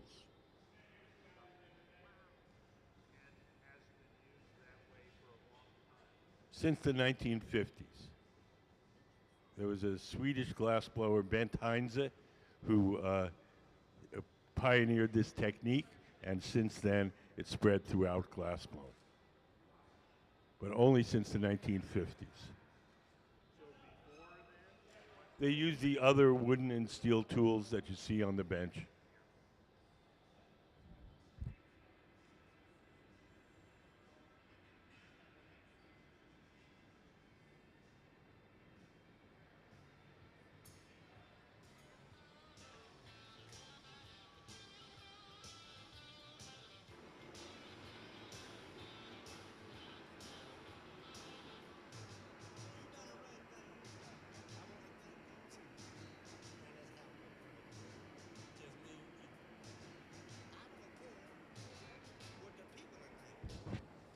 Periodically, you'll see one of the glass blowers take a torch and warm up the connection between the vessel and the metal rod. That connection is fragile. As long as it stays warm, everything's okay. If it's allowed to get too cold, that connection can crack and the whole thing can fall on the floor.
Has anybody got any questions? Questions are free.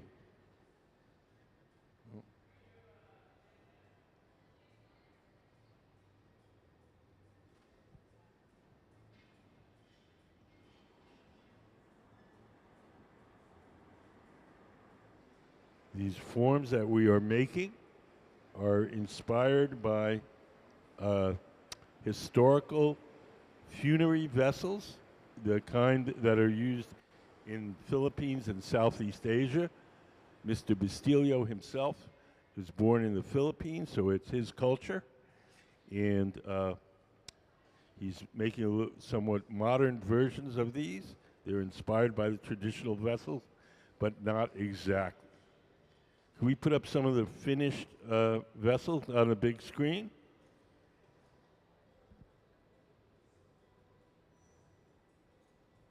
So here you can see some finished vessels that he made prior to this residency. So the forms are made here in the hot shop, and then he carves them. You can see the carving on the bodies of the vessel and on the kind of head finials at the top.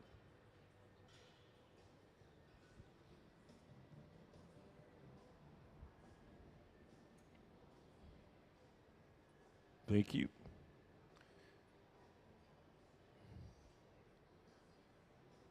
So Sarah's coming over with some glass to add handles to this form. She brings it to Gabe sitting at the bench. Gabe lays it on.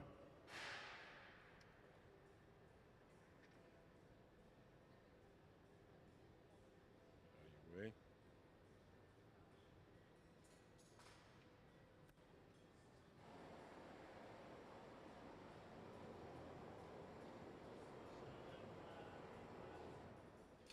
So the glass that we added for the handles is clear glass. The orangey color you're seeing is the glow from the heat, not the color of the glass.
Over on the far left, Sarah Gilbert, is preparing the glass for the next handle.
When we want to heat up a small area of the glass, we use the torches.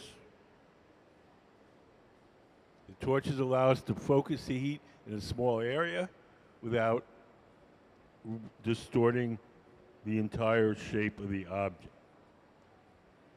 So if Gabe wants to make little adjustments to the handles, he can heat up just that part with the torches, and the rest of the form stays untouched.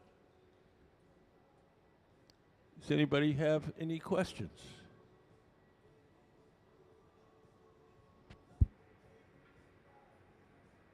Does anybody have any questions for the artist? I'm just a 50-cent tour guide. We have a live artist here, and you can ask him questions.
we'll melt the little spot where we broke it off and take it to our annealing oven, the big black oven, where it'll be cooled slowly overnight. So let's have a big hand for our guest artist, Romson Bustillo, and the Museum of Glass Hot Shop team, Ben Cobb, Sarah Gilbert, and Gabe Feen. Has anybody got any questions?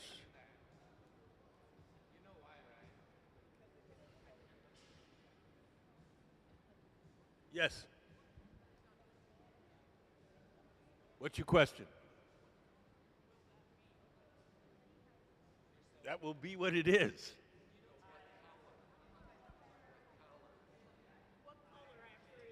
Oh, what color? I don't know. I have to ask.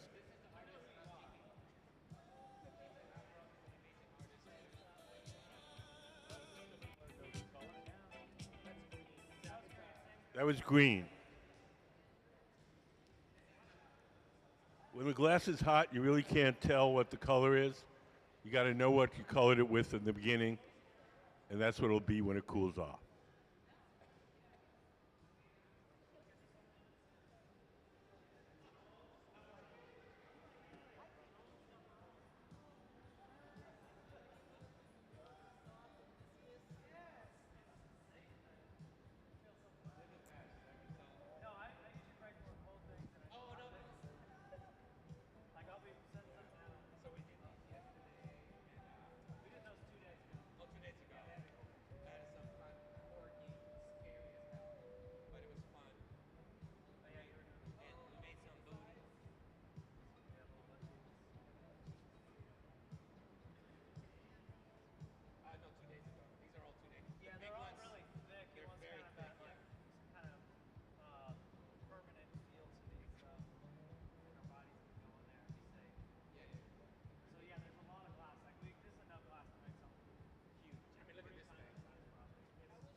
So it's a lathe is one of them, a Dremel, and then a sander that's specifically for glass. Like it's a giant thing. Yeah. And then a super powered Dremel with like water and everything in it. And then for some reason they let me use a really gigantic blade. It's very, a little frightening. But I love doing it. I love cold working. Yeah, so it's basic industrial tools, really. Yeah. Most of them are not glass specific, but glass artists use them. So when you're using a dribble or a drill on it, it has to be like a low, You just have to have water. just the water. You need water, constant water. Yeah. And the pieces that you have over here on the tray, is that like a top and a bottom? Some of them, yeah. So these are tops and bottoms. That's what it looks like. Some of them. And then these are probably be mixed media, so they might have a wood top. So I work with a lot of different materials. Okay. This group is really great for helping me have a canvas to work with. As you can Can we put up some of the finished works up on the big screen?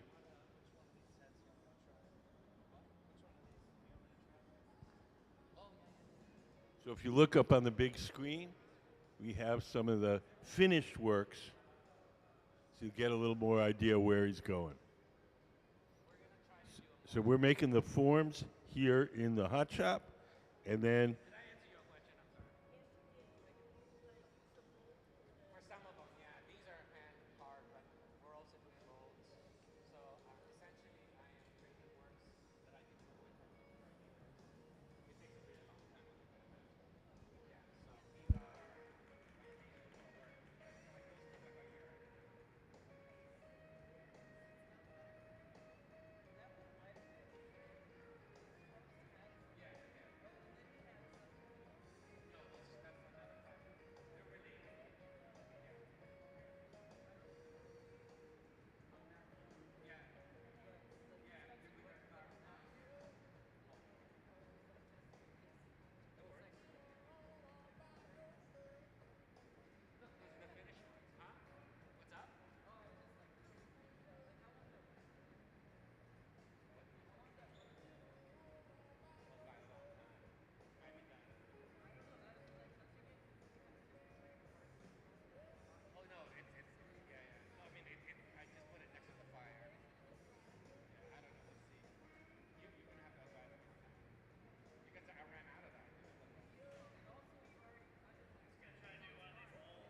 So over on the far left, Gabe is starting a solid glass head, some of which are going to be applied to the vessels themselves. So he'll be carving the head. He'll do what carving he can hot, and then maybe Mr. Bustillo will do some more work on it when it's cold.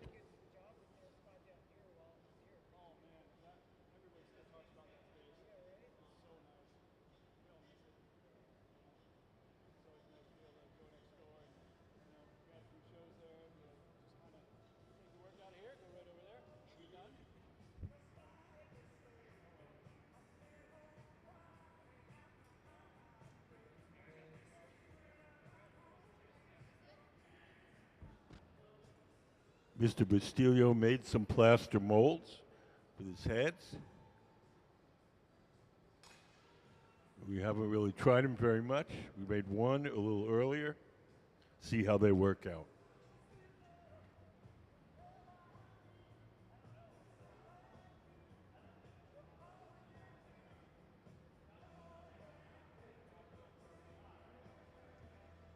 Does anybody have any questions?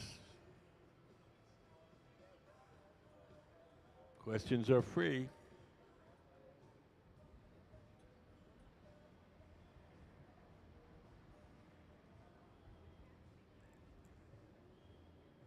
If you're here with kids, we have a special contest for kids. Any kid 12 or younger can do a drawing once a month. We pick one of the drawings and we make whatever the kid drew out of glass. We make 2 copies, one for the kid to take home and one for the museum collection. It's free to enter. There's a table out in the lobby with drawing materials and entry forms. And just do your drawing, put it in the box, and if you win, if we select your drawing, then we'll call you up. You can bring the whole family down, and we'll make it right in front of you. Can we put up some of the kids' designed stills up on the big screen?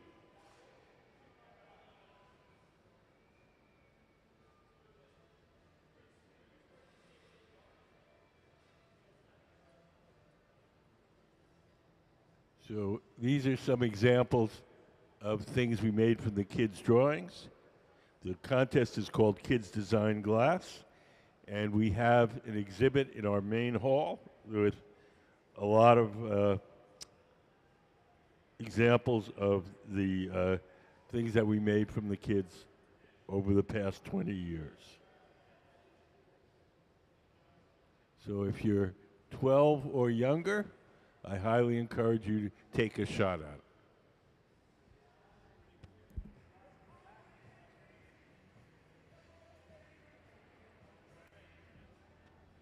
So all these pictures you're seeing on the big screen are all made from kids' drawings.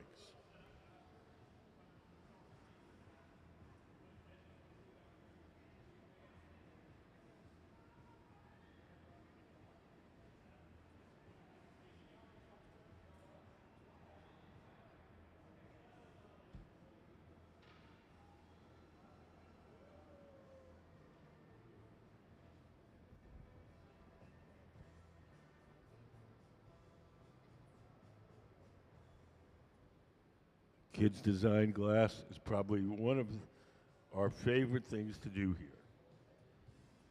They're often quite challenging. The kids don't really have any idea about how glass is made or what it can and can't do.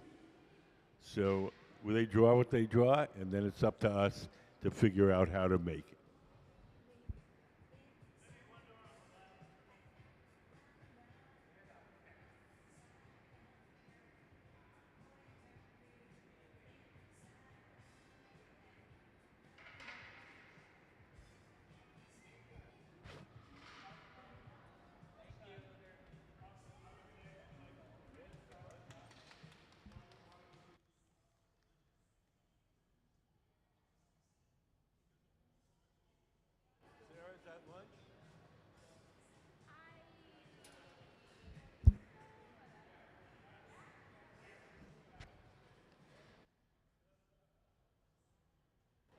So that concludes our demonstrations for this morning. We're going to take an hour lunch.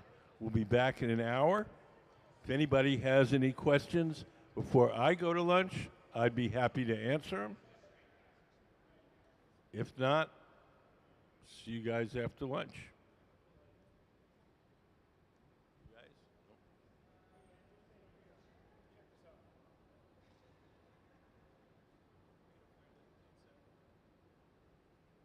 The slides on the screen are some of work by our guest artist, Romson Bustillo. The ceramic pots are some of the actual funerary vessels, the historical ones. Mr. Bustillo is a printmaker. He's also done performance art. And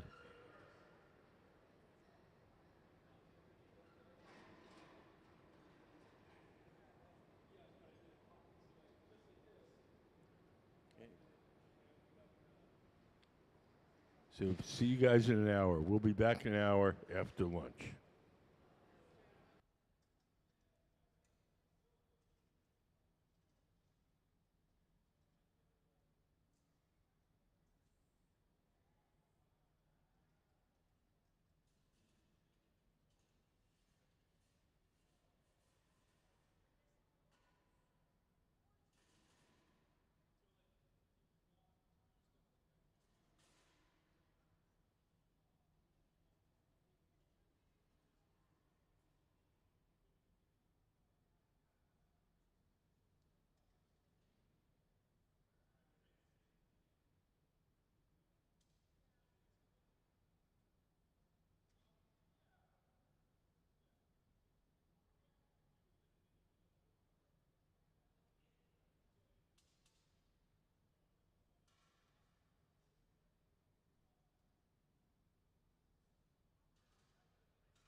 Hi, everybody. Welcome to the Museum of Glass.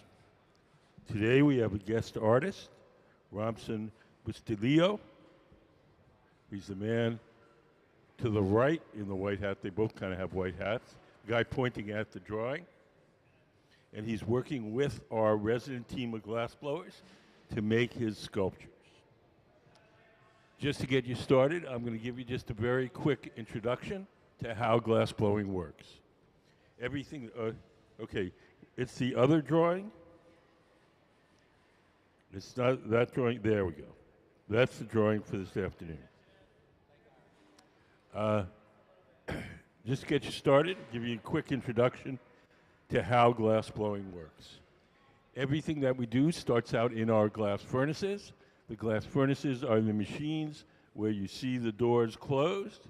There's two of them, one on each side of the studio. Can we put up the glass furnace diagram? And get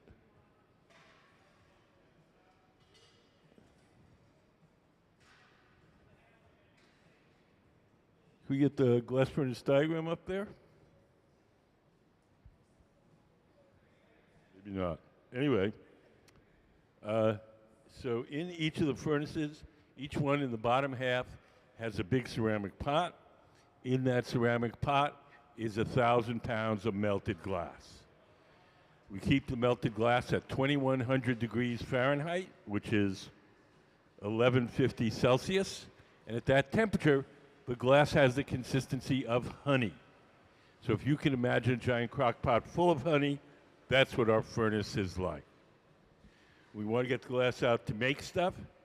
We take one of those steel pipes and we dip it into the melted glass like you're dipping into a big jar of honey. We dip it in, twirl it around. A little bit of glass sticks to the end of the pipe. The pipe itself is hollow, so when we blow, the ball of glass blows up like a balloon. If we want to make something larger, we dip it in, blow a bubble, let it harden, and then we dip it in a second time or a third time. We just keep building up the glass in layers. All the glass in those furnaces is clear glass. It has no color. We buy colored glass separately in the form of bars called color bar, and we blow a bubble of clear glass from the big furnace. We heat up a chunk of the colored glass, and then we coat that initial bubble with whatever color we want the object to be, whether it's red or blue or green. We have a little video to show you how we apply the color. Can we play color overlay? The color in glass comes from adding various materials to the mixture of raw ingredients called batch. Most of the colorants are compounds containing some kind of metal. For example, adding cobalt to clear glass creates a deep blue. Tin and antimony can be used to create white glass, and gold chloride can produce a rich red or pink colored glass. Colored glass is melted in furnaces, just like clear glass, and then is usually rolled into bars for storage and easy application. In order to apply color bar to a bubble, we first need to preheat the color to approximately 950 or 1000 degrees Fahrenheit in a color oven or garage. Once warm, the color is then picked up on the end of a punty rod using a little bit of clear glass as a support. The color is then heated in the 2300 degree glory hole to soften it and make it malleable, while another artist creates a small bubble of clear glass on a blowpipe. Once warm, the color is dropped over the clear bubble, and then using a variety of hand tools or the steel marver, the color is rolled back over the clear in an even layer. This process is called dropping color, or creating a color overlay. Depending on the project, that bubble is then usually gathered over with clear glass and blown into the final form.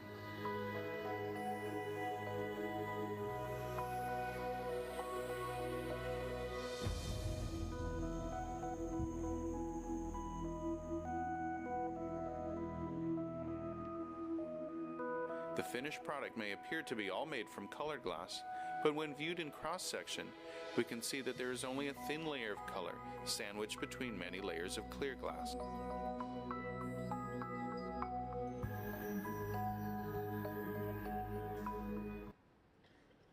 So that's what we're starting with, that process you just saw, and that's what's happening at the bench over on the left. Does anybody have any questions so far? What? We have different, how much does blow tube weigh? We have different ones. They probably range from about 6 to 10 pounds, depending on the size.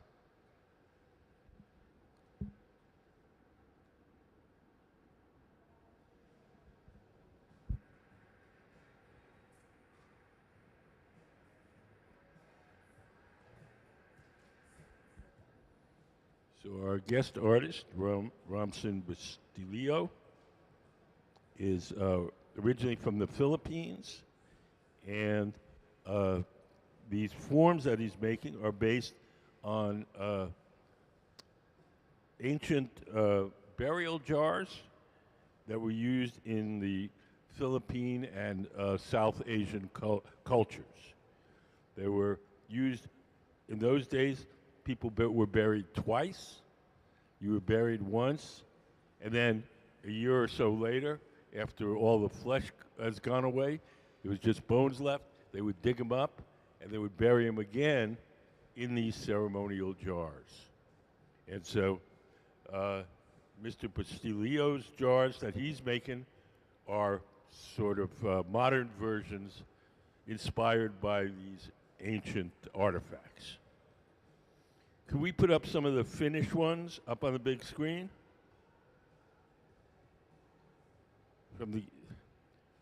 So here are some finished ones by Mr. Bustillo, and where you can see that we made the plain forms that you see out here on the table, and then he continues to carve them with the sandblaster and various other tools.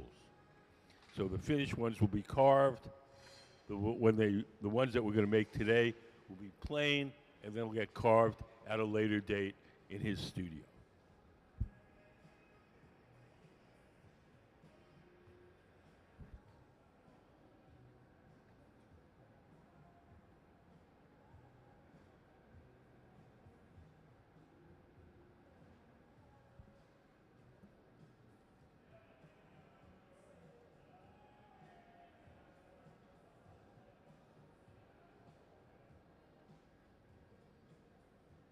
Sarah is starting the bubble for one of these jars over on the far left. Does anybody have any questions? Yeah, sure. Sure. Firework? I've never heard the term. Uh-huh. Yeah, no, I've never heard that. Firework? I don't know.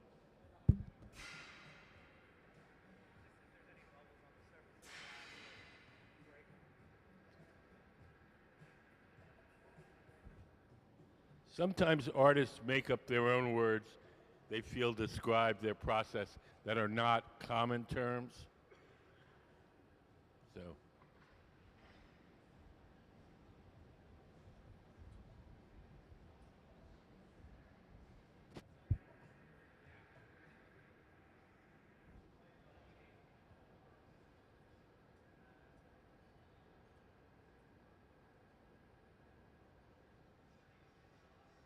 The glass itself has three main components: sand, soda ash, and lime. Sand is the bulk of it. It's mostly melted sand. Soda ash is sodium carbonate. It acts as a flux and lowers the melting temperature of the sand. And the lime is calcium carbonate, and that stabilizes the mixture chemically. We throw those three things into our furnace. We cook it overnight at 2,400 degrees. They all melt together and make glass. Those three ingredients make clear glass. If we want to make colored glass, then we add a fourth ingredient, which is usually a metal. Different metals give you different colors. Cobalt makes glass blue, chromium makes it green, tin makes it white, a little bit of gold makes it a beautiful ruby red.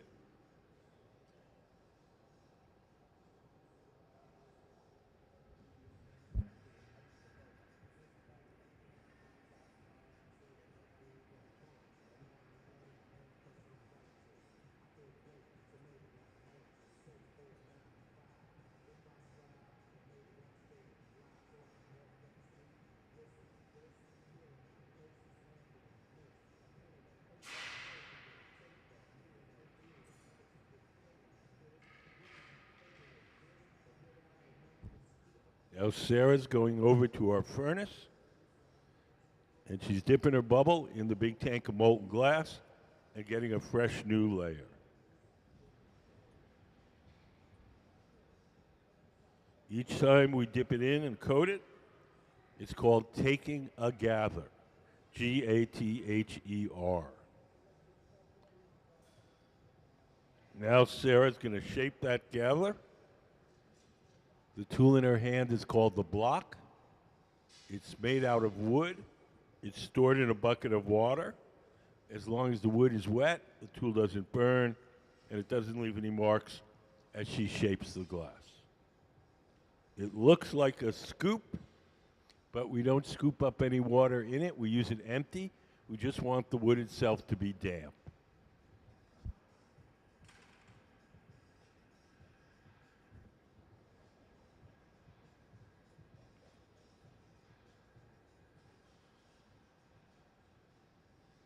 The folks who are doing the blowing today are our resident team of glass blowers here at the museum.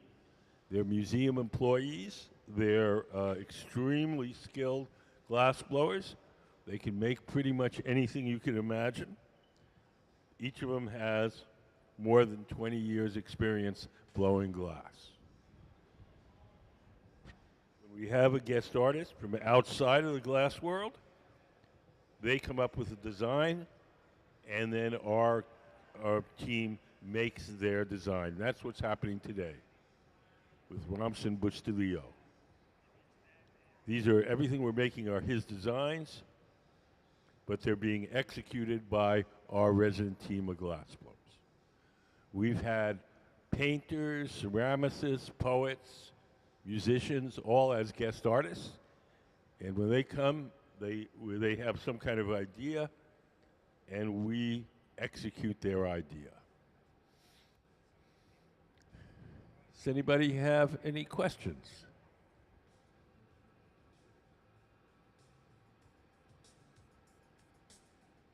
Yes, ma'am.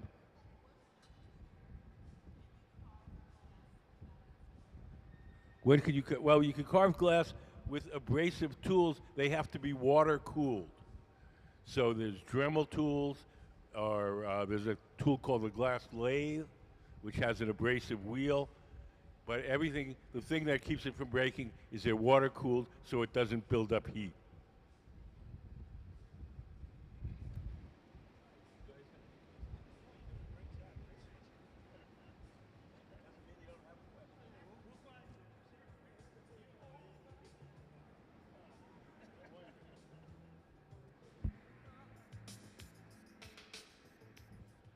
So right now, Sarah is letting that bubble cool and stiffen before we add another layer of clear molten glass.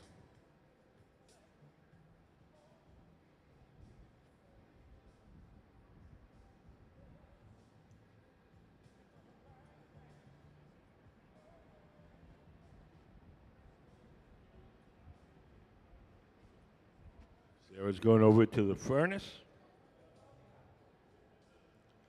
She dips her bubble into the hot molten glass.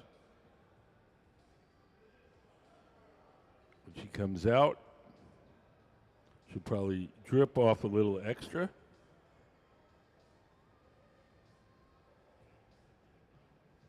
Or maybe not.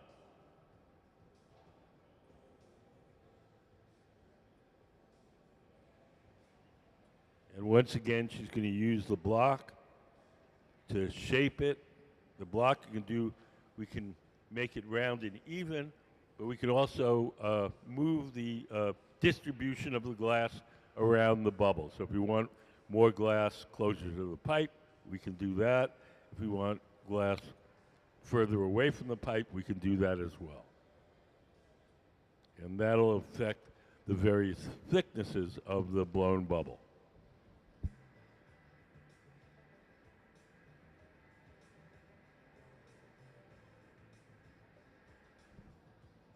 Yes, that's the first thing we do. We make a little bubble, and then we heat up a chunk of colored glass and coat that little original bubble.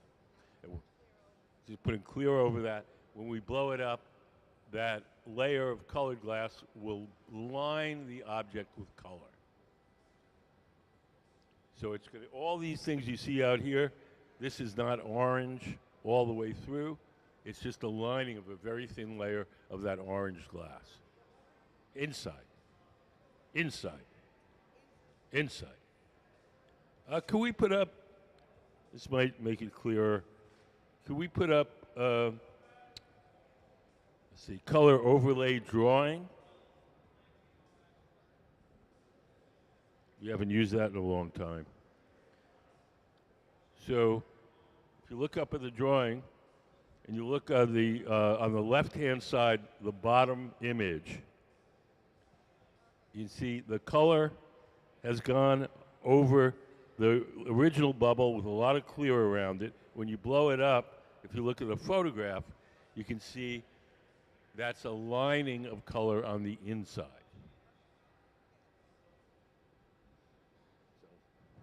The reason that we do it this way, it's expensive and it's slow, but it allows us to have any color we want, any time we want. If we were to make colored glass in the furnace, we could fill it up with blue. We could only make blue things. If we coat each piece individually, we can have any color at any time. So we're a bunch of artsy-fartsies, so that suits us just fine.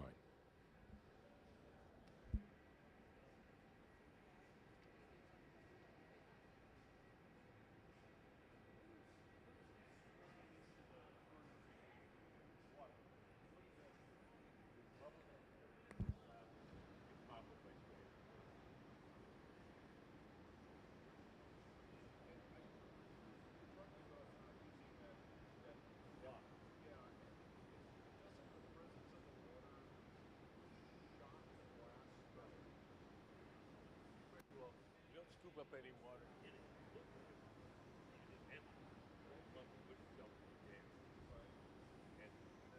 the water just turns to steam.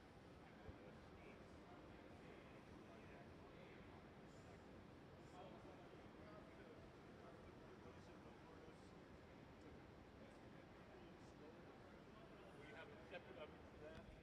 These big black ovens that you see at opposite sides of the studio are called annealers. They're electric ovens. We keep them at a constant temperature all day long, place all the objects we make during the day in there, and at night they have a little computerized thermostat that slowly, automatically turns the temperature down to room temperature. And what about at night with these furnaces? So you have to start the glass melting each morning? No. The glass furnaces are on 24/7. The glory holes, the round ovens that we're working in and out of, those are only on during the working day. And sorry, I'm just curious. No, that's okay. That's why we're here. Why is this funnel thing so huge? Okay, the reason that the building's this shape is 3 reasons. Reason number 1 is it looks really cool. That's probably the biggest one right there. Reason number 2, the building acts as a giant chimney, so there's a natural updraft to take the heat and smoke away from the furnaces. Reason number 3 is historical. Along this waterway, before the museum was here, there were a number of sawmills. The sawmills had big cone-shaped metal outbuildings where they burned the waste wood from the sawmills for power. When the architect saw old drawings of this waterway, he saw all these cone-shaped metal outbuildings, and that's what gave him the idea to make the building in this shape. So these furnaces Yes. Doesn't that cost a fortune to keep them going? No. We don't use as much energy as you would imagine. We're heating up a very small space to a very high temperature. When you average house might be 12,000 cubic feet of air, and you're heating it up to 68 degrees. We're heating up 12 cubic feet to 2,000 degrees. So it evens out in a way, and so it's not really as much as your imagination would tell you. When they're on at night, and we say they're on 24/7, they're all buttoned up. There's a lot of insulation, so you're just replacing the heat that escapes through the insulation. So it's not very much energy.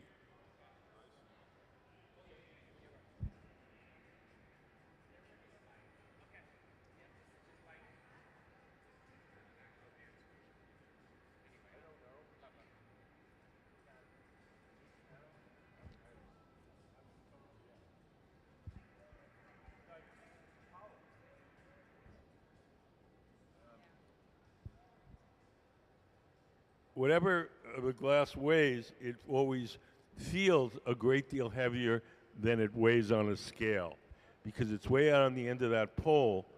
So it's kind of like picking up a bowling ball with a fishing pole. The leverage is all wrong. So the way they handle it, it makes it seem like it's heavier. It feels heavier.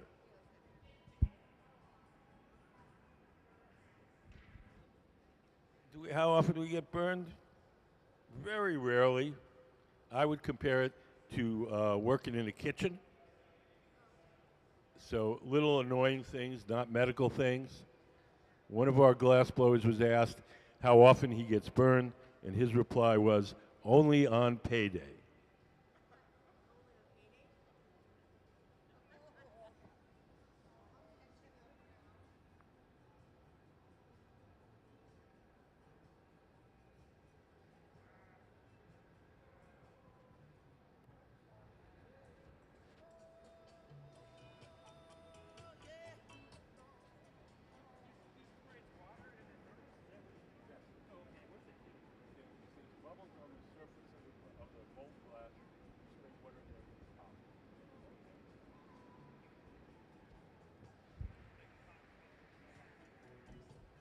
So now we're just letting that bubble cool and stiffen and getting ready to take the next gather, Gather.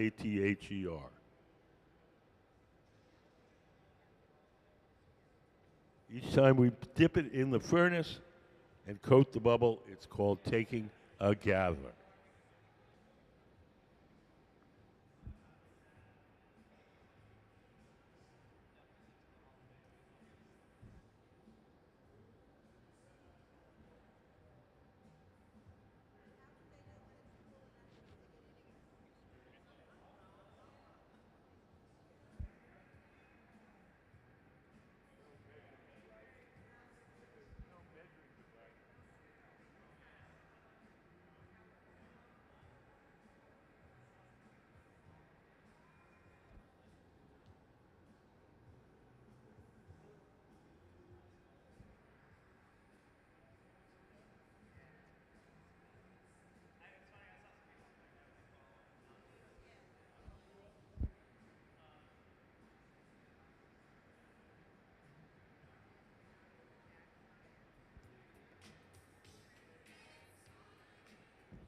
Hi, how are you guys? You guys have any questions?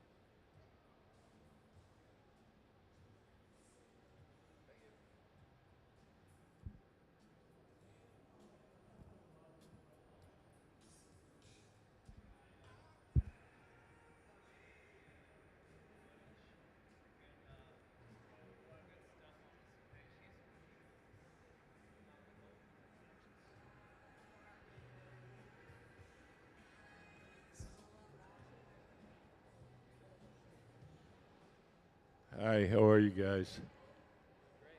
Good. Good. Do you guys have any questions? Okay.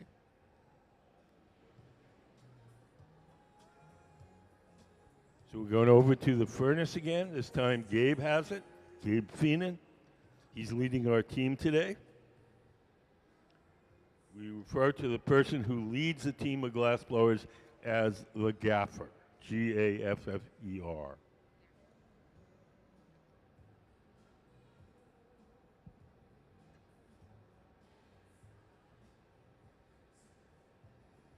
He's going to drip off some excess glass into that steel can.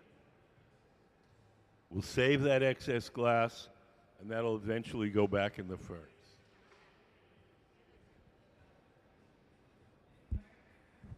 Anybody wants to take pictures, knock yourselves out. In fact, we encourage it, just no flash.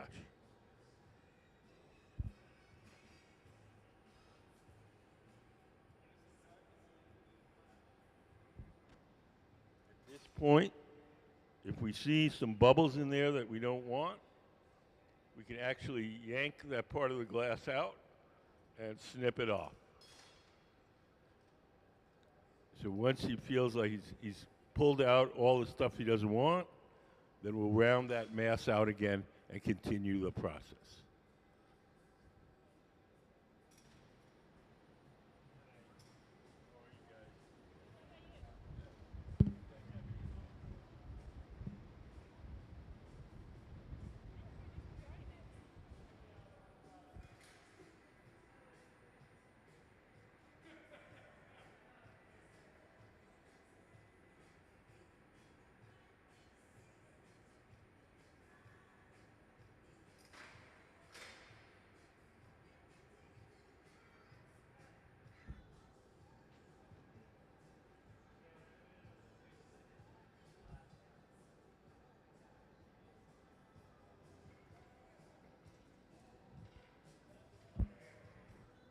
Sarah's taken her pipe over to the pipe cooler.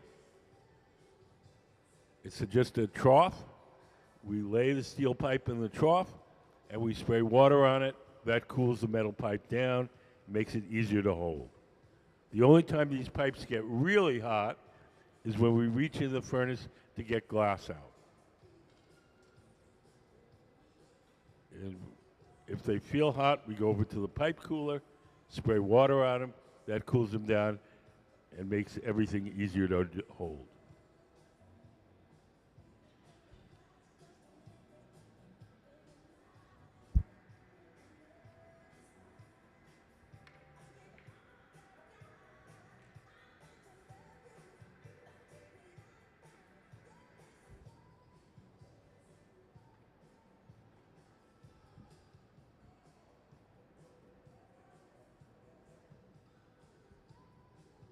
Notice that one of the glass blowers is seated to the left of the workbench.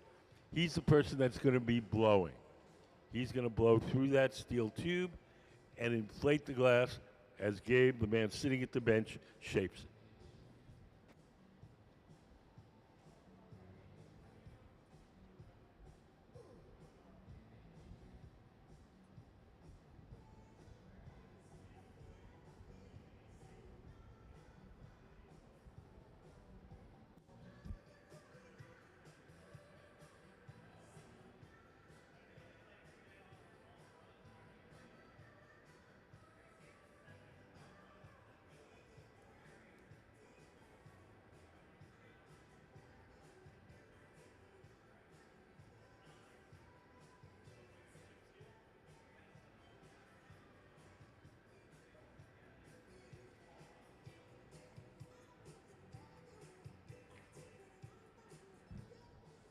So now Sarah, standing up, is heating the glass in the glory hole, the round oven with the door open. She's going to make it nice and hot and soft and bring it to Gabe sitting at the workbench. And he's going to start to shape it. Ben, seated to the left of the workbench, he's going to be the guy that's blowing.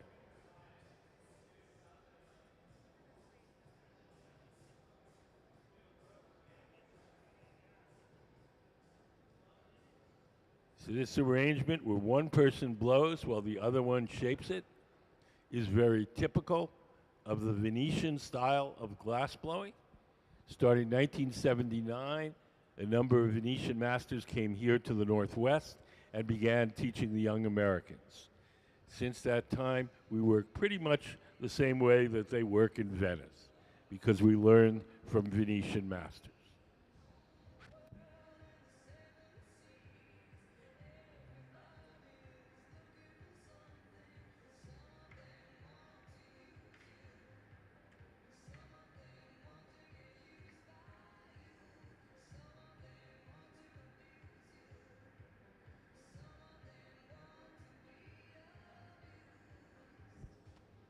The gray pad in Gabe's hand that he's shaping the glass with is just folded up ordinary newspaper soaked in water. Just everyday newspaper. As long as we keep it wet, it doesn't burn too much, it doesn't leave any marks as we shape the glass. Can we put up the newspaper photo? So if you look up on the big screen, it's just regular everyday newspaper, nothing special about it.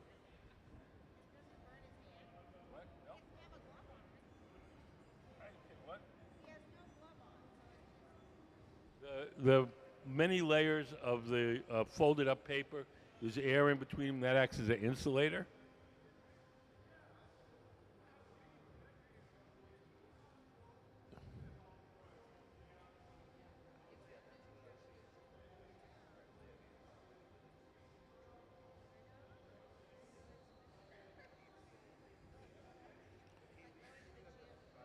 So now Gabe is squeezing the glass and making a sharp crease in it. That crease is the place where we'll be able to break the glass away from the metal pipe once we're done shaping. The tool is called the jacks, and making that crease is called jacking it down. So now Ben, sitting to the left, is blowing. You can see the bubble getting bigger, and Gabe is shaping the glass with the pad of wet newspaper. They're using the paddle to shield Gabe's arm from the heat.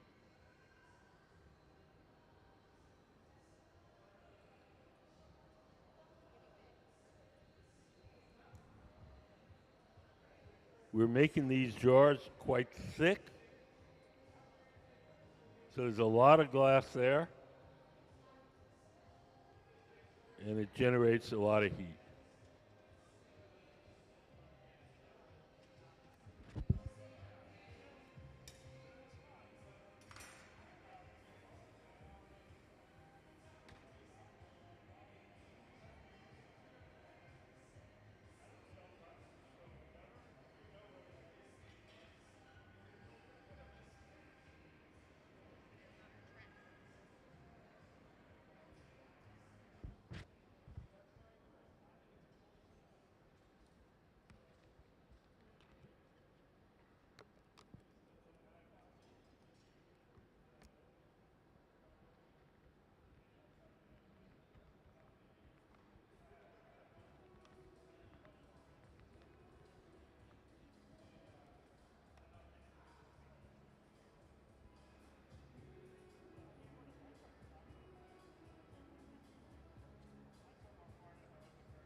When he points the glass down at an angle like that, the glass is soft, and the bubble will stretch under its own weight, making the bubble longer.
Taking the newspaper and making a little bit of a waste in that form. The bubble is hot and soft, and give it a little squeeze. We'll get a little bit of a waste.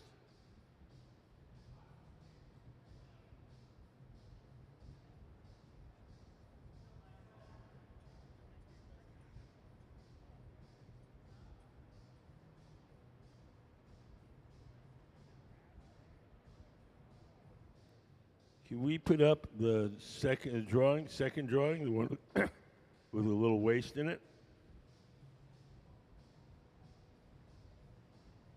So this is the drawing that we got from Mr. Bustillo.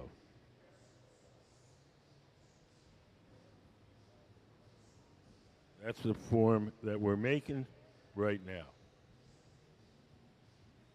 Yes.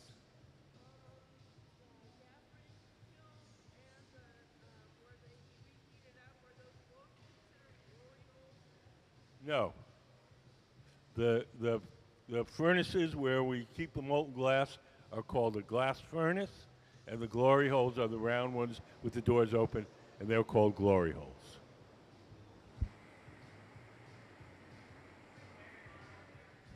No, the glory hole, we can put up the glory hole diagram.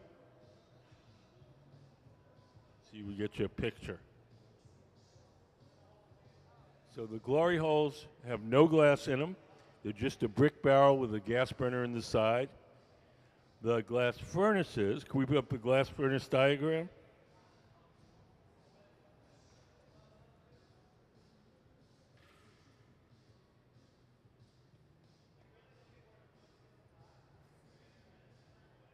Can we put up the glass furnace diagram? The glass furnaces, the ones with the doors closed, those have the ceramic tanks with the molten glass in them.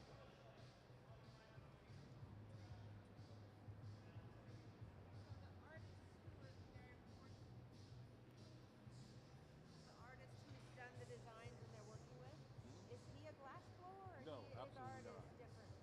What is his? What He's does he a do? printmaker, a sculptor, he does performances. We often invite the artists from outside of the glass world to come and work here, and they come up with designs, and our resident team of glass blowers makes their designs. But the etching on these, does he do the etching? He's going to do the etching. He'll do the etching. Okay. But not the actual blowing. No. They make the vessel and then he finishes it. Yeah, that's what's going to happen with this one.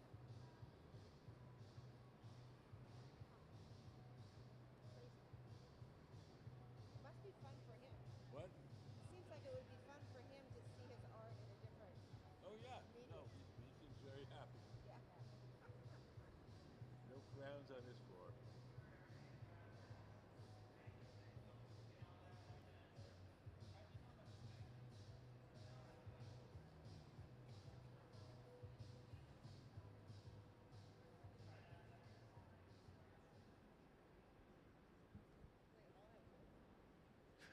Some of our guest artists are glass makers themselves. Some of them are not. We've had ceramicists, painters, poets, musicians, all over the map. If it is a glass maker, he'll take the lead of our team, and our team will assist him. If it's not a glass maker, then they'll come up with a design, and our team will make their design. And that's basically the case here. All these vessels are designed by our guest artist, Romson Bustillo, and they're being executed by our resident team of glass blowers.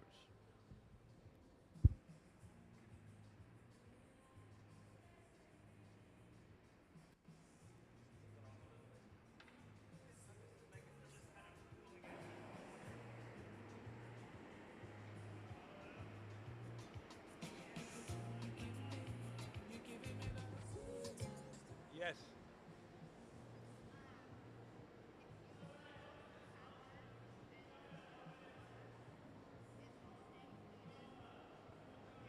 Hold on, I'm going to have to turn the radio down to hear you.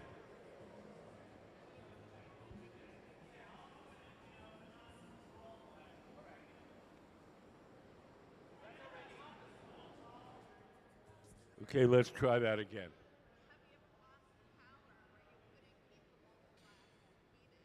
Power?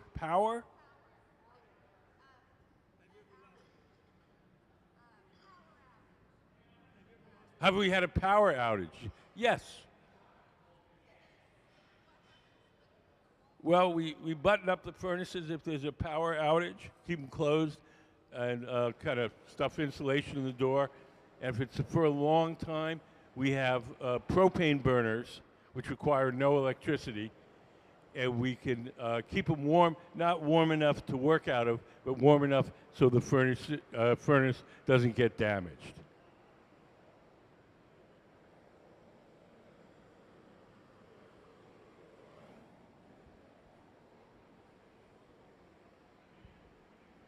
Do you know what the color is going to be on this particular? It looks green, but I, you know, with heat.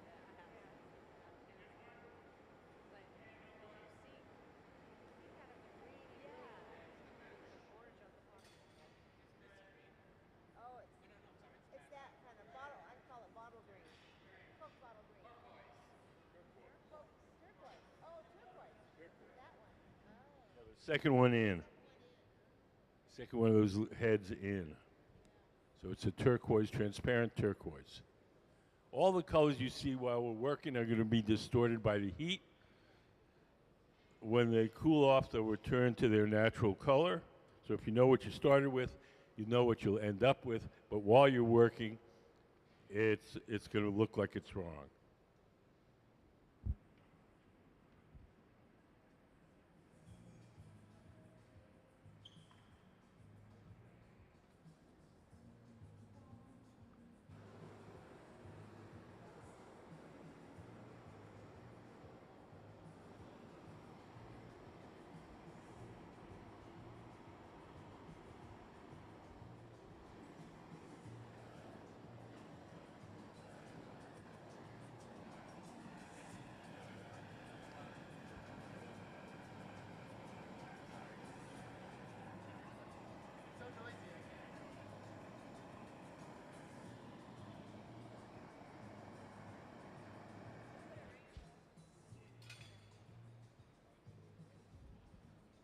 Does anybody have any questions? No extra charge for questions. So.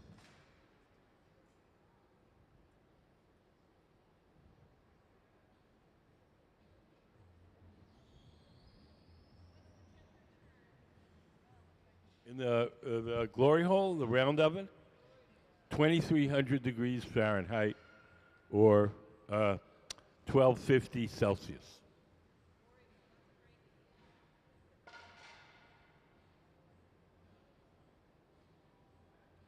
Yes. I do not. I don't know how much that weighs.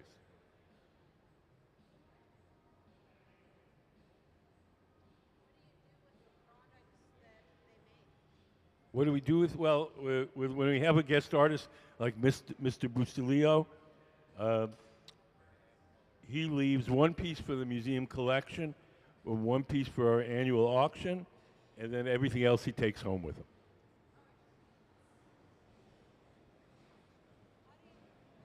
Do you ever demonstrate showing the different colors embedded in the item?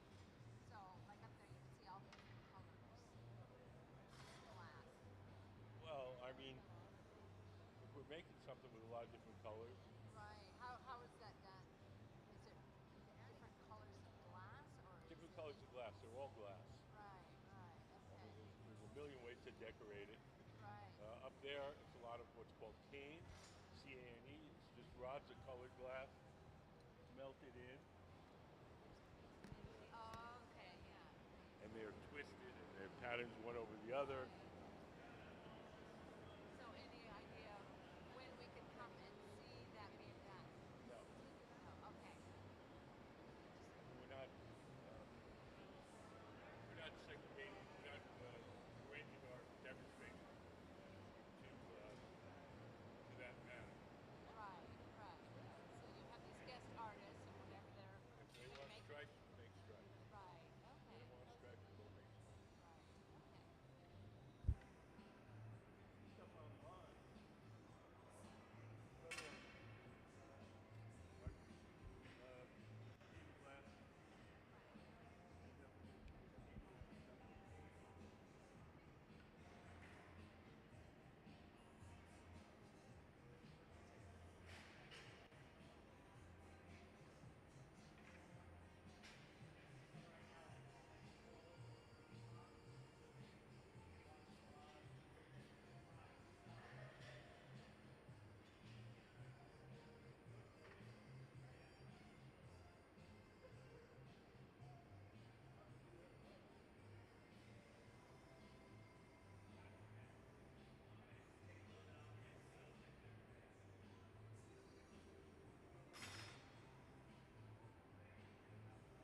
what you're pointing at?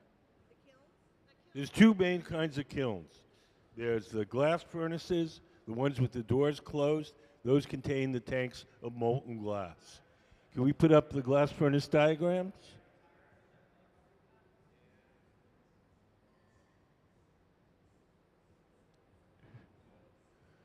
Can we put up the glass furnace diagram? So that's what they look like inside. The ones with the doors open, those are called glory holes. Those have no glass in them. All the glory holes are the same. Can we put up the glory hole diagram? That's it.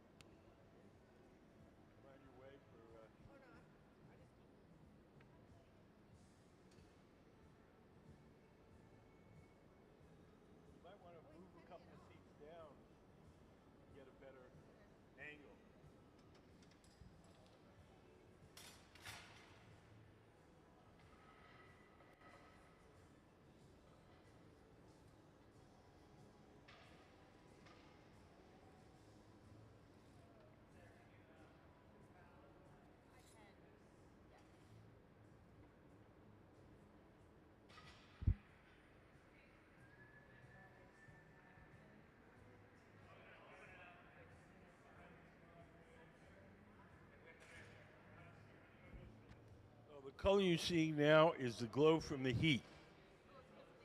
Yes, it's not the color of the glass. The glass is a kind of transparent turquoise. Right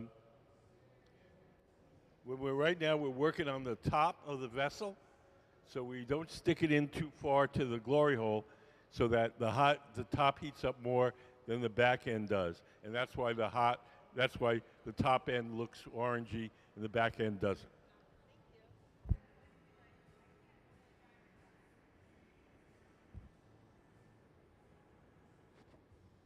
We can control the heat by how far we stick it into that furnace. You can see now the heat is concentrated at the very top. You can tell by the glow.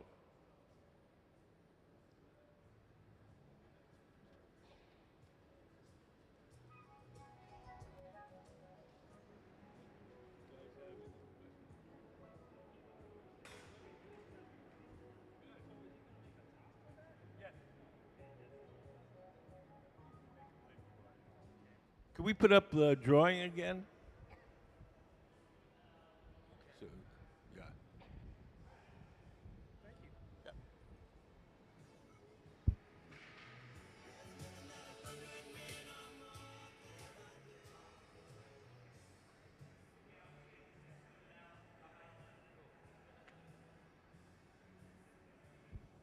So if you look up on the big screen, that's the drawing that we're working from.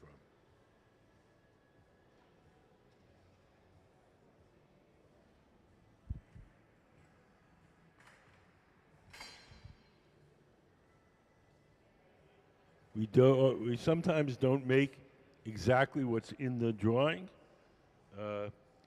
Sometimes the artist decides to make changes in the process when they see how it looks. But we start with that drawing.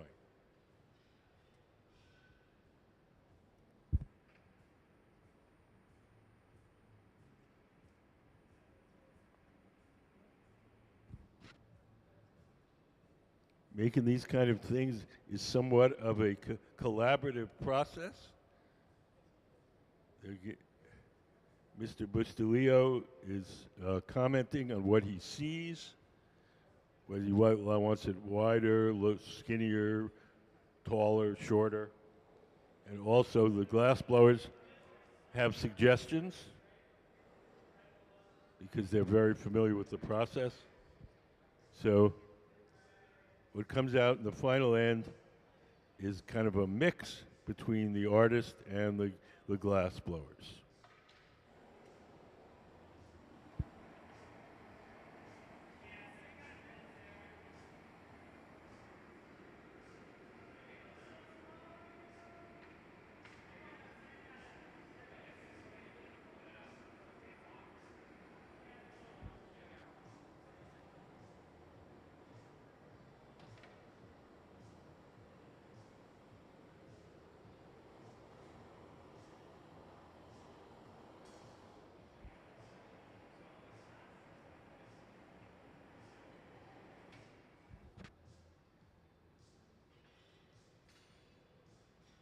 where the joint between the metal rod and the vessel itself, that connection is very fragile.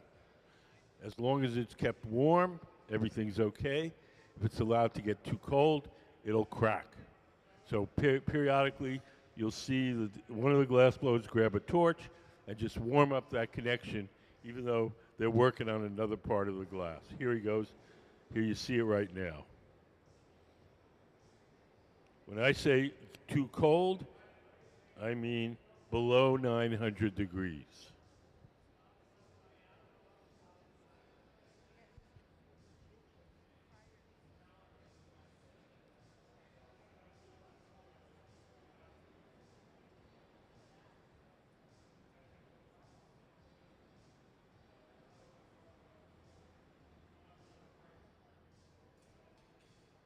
So we're not intending to shape that section of the glass at the moment. We're just keeping it warm.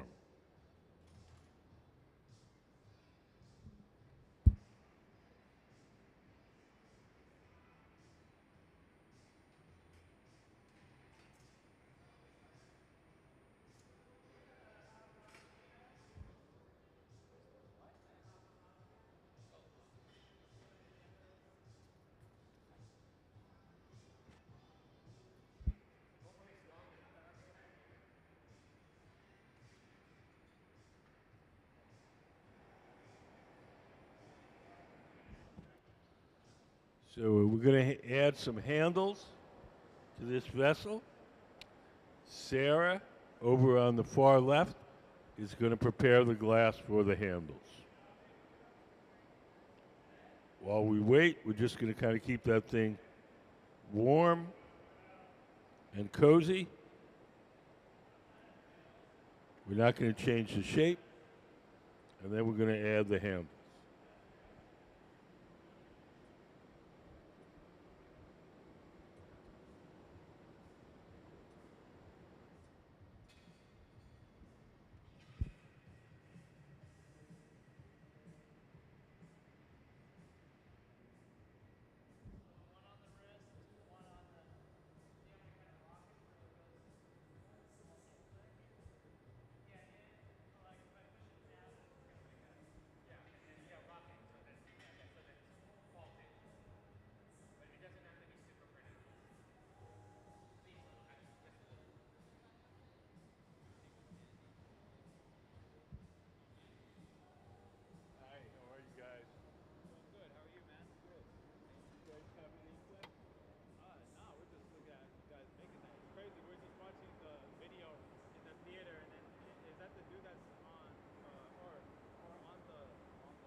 Gabe's been blowing glass for 29 years.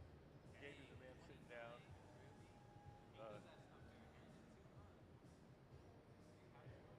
No. If he's uncomfortable, we'll put a glove on. Right now he's comfortable, so.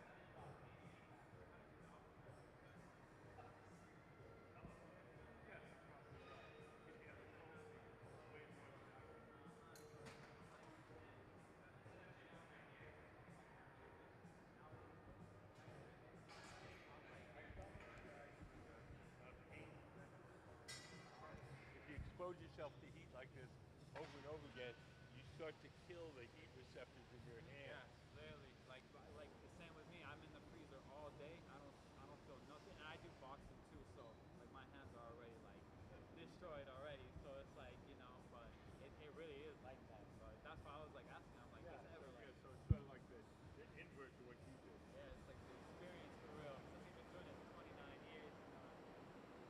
Did he also make that piece right there too? Yes. That's crazy. Everything here was made during this residency. Mr. Bustillo, the guy in the white hat, he's the guest artist. These are his designs. That's And crazy. he's been here since Wednesday. Yeah. So are these? Do they go into the museum too? No, well, we'll keep one piece from one piece for the museum collection. Yeah. Everything else will go home with him. Oh wow. So yeah, that's great for them, huh? Yeah. Do they do anything else? Like, do they take it to their own workshops and like? Well, they put it in art galleries and then try to sell it for millions. Oh really? Oh, there you go. They got it set. They got it set right there. They even do. Yeah. So this is like their actual, like this is their workplace. Well, I mean, no, this is their workplace. For a week, Mr.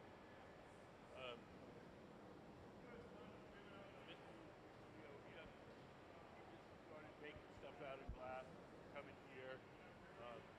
He's a printmaker mostly. So this is a different thing for him. Yeah. So he's kind of like just see. But him, yeah, he can really move on given all the money to do. Yeah, it's like music. It's not a great money making scheme. Oh yeah. I mean, but I'm pretty sure he Better to doesn't. sell plumbing supplies. Oh heck yeah. I mean, true. But like, hey, I mean, I bet he loves what he does. Oh yeah. No, That's like the most important thing. it's a labor of love, but it's not a great financial thing. Exactly. Especially doing stuff like this.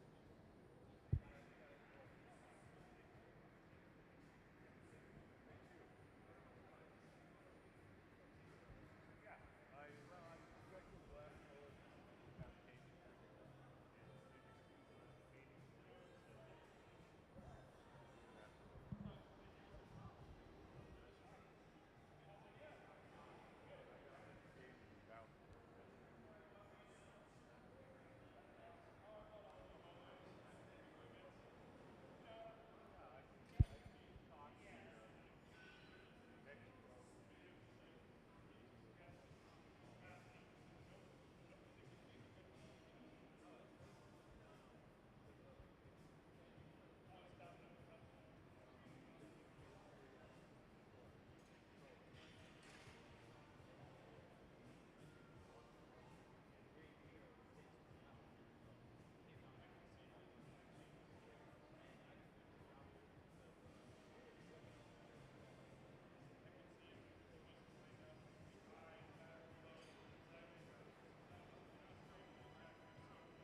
check out the different. We have a lot of glass pieces.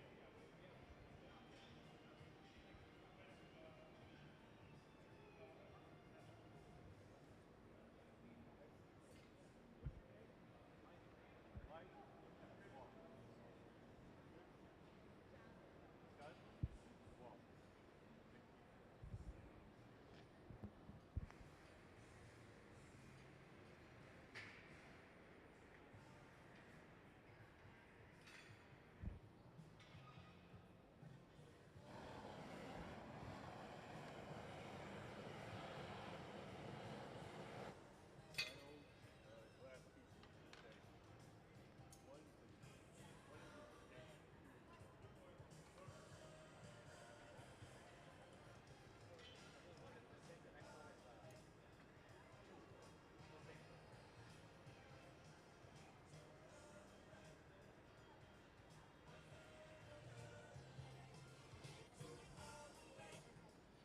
Hi, how are you guys?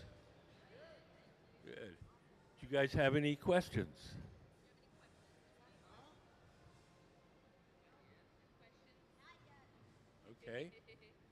Would you like to win a piece of glass to take home with you? So here's the deal. You tell me a subject that you like in school. I'll ask you a question. If you get the question right, you get a piece of glass. Does that sound fair? Okay. So tell me what subject you like. Reading. And what grade are you in? Kindergarten? Okay. Can you name me 2 books, the titles of the books, and their authors, the people who wrote them? 2 books, the name of the book, and the people who wrote them. It could be a series where one, both books are by the same author. Or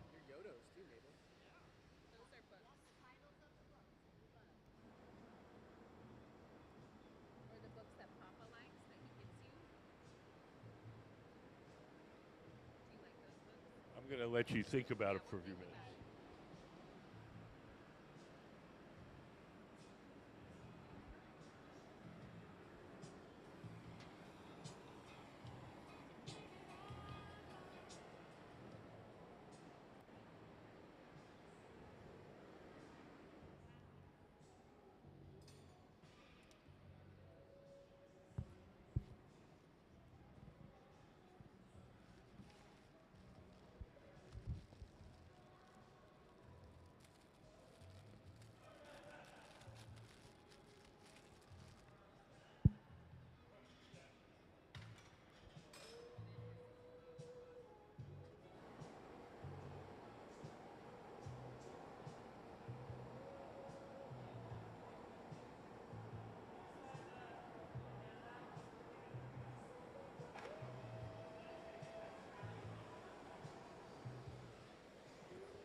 So we're getting pretty close to being done.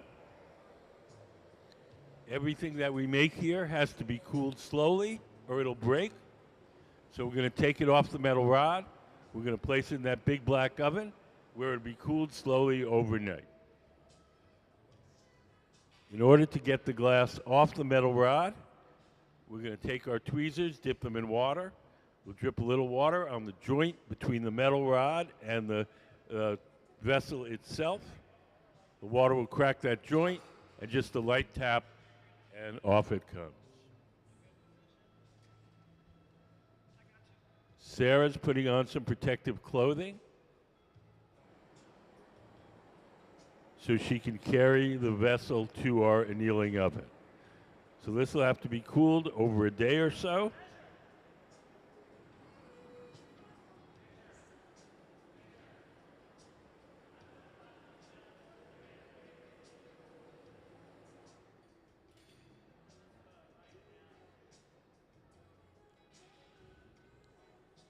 So you have to take a measurement off the opening because we're going to make a lid. Want to make sure that the lid will fit.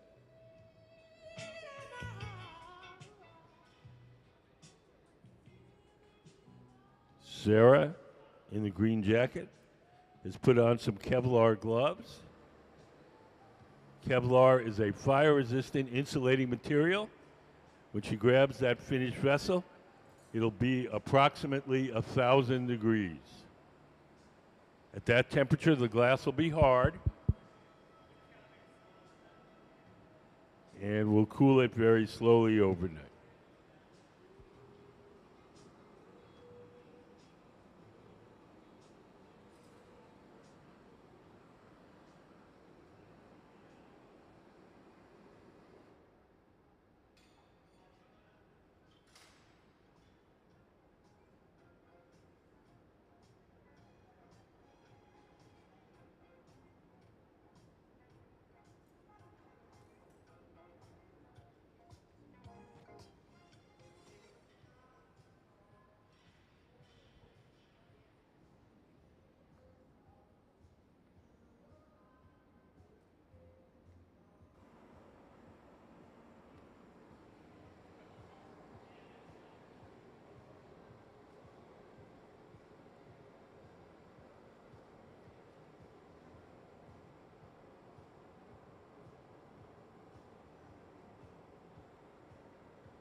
Here we go. We're getting ready to take it off. Warm that junction up a little bit. Then we're going to drip some water on it off the end of those tweezers. The water will crack that joint.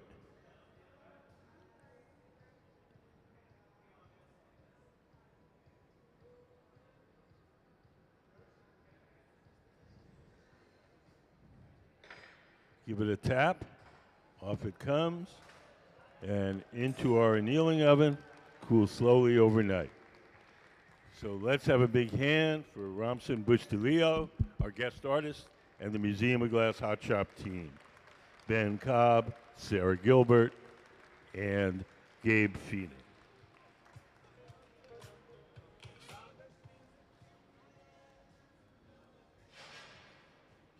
Okay. How do we do?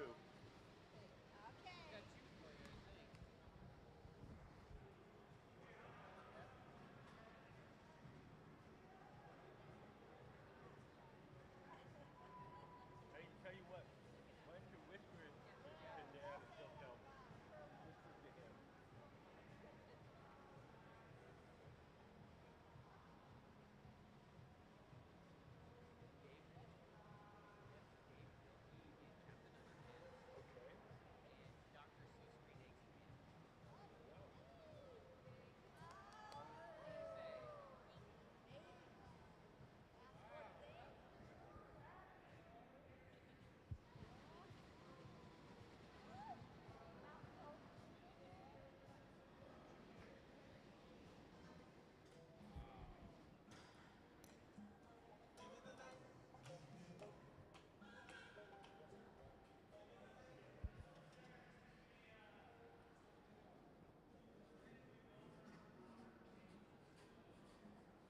Oh, thanks for coming in, guys. Appreciate it.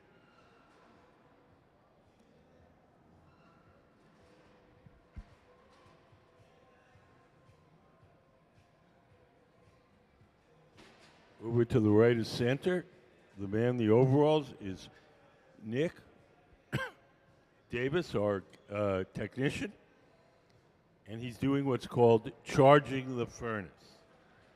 So he has in those troughs the raw ingredients for the glass, called batch. He's mixed it up with some old recycled glass from our operation. We put it in a little bit at a time. We let it cook for a while, and then we'll put in some more.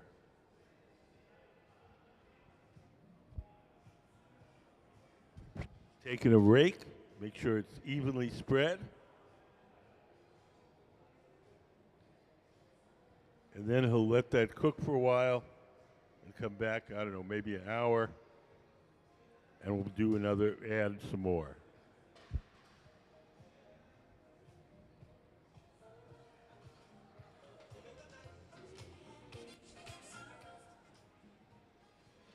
You guys have any questions? 2,300 degrees Fahrenheit.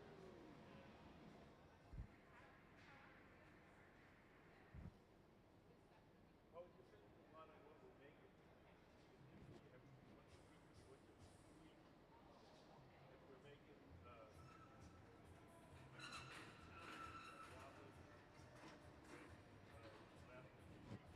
If we're making big, solid, thick things, then it could be a week. They have a sketch for this one. We were in here a couple weeks ago. They have like a sketch that they were designing around. Yes. Can we put up the drawing?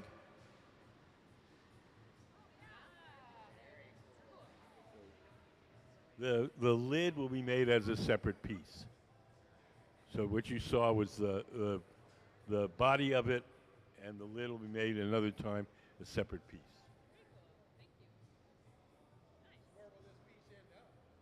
In heaven. No, I don't know.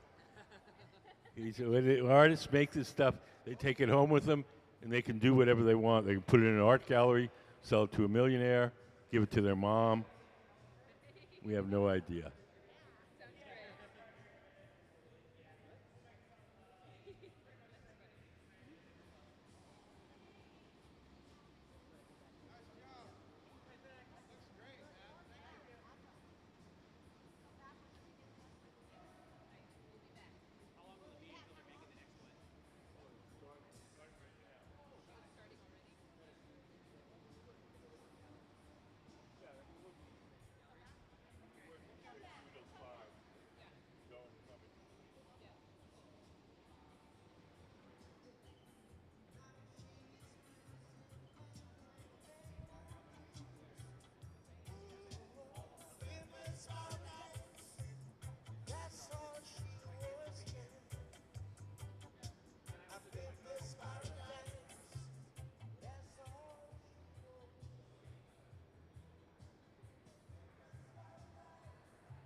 So over on the far left, Sarah is starting the bubble for the next vessel.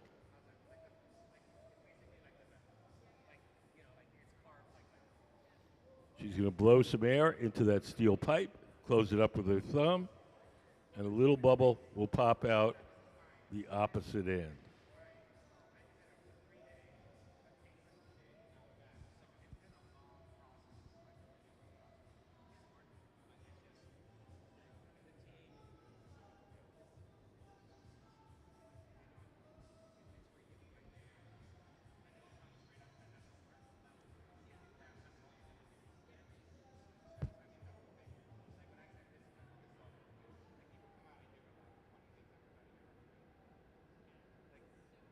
Yeah, like this stuff is from last time.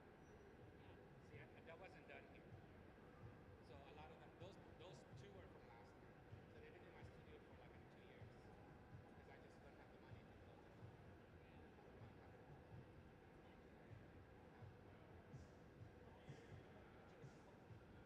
So the residency is like $10,000. No, so like all this glass you have in the table there, I think it's about $1,000.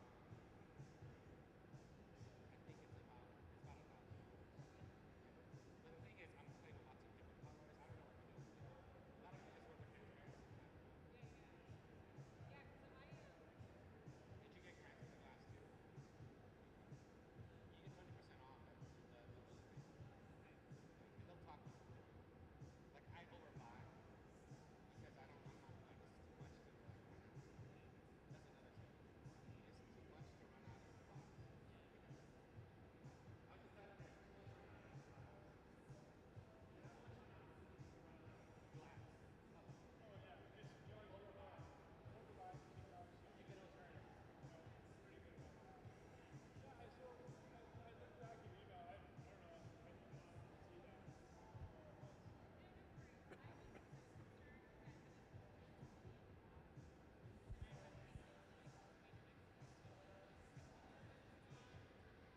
So Sarah has dipped her bubble into the big tank of molten glass.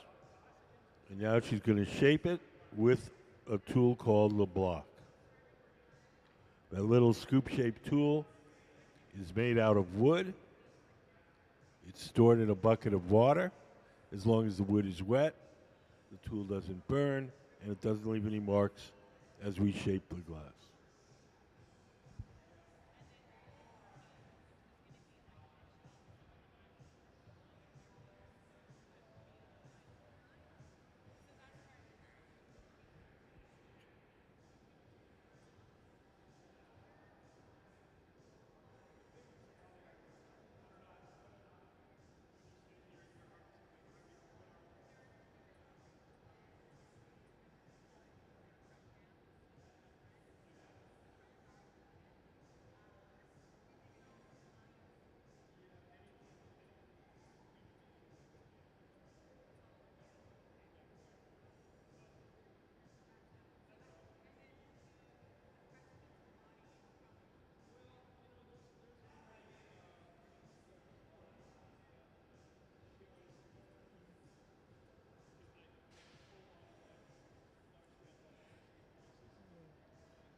Sarah's going over to our furnace.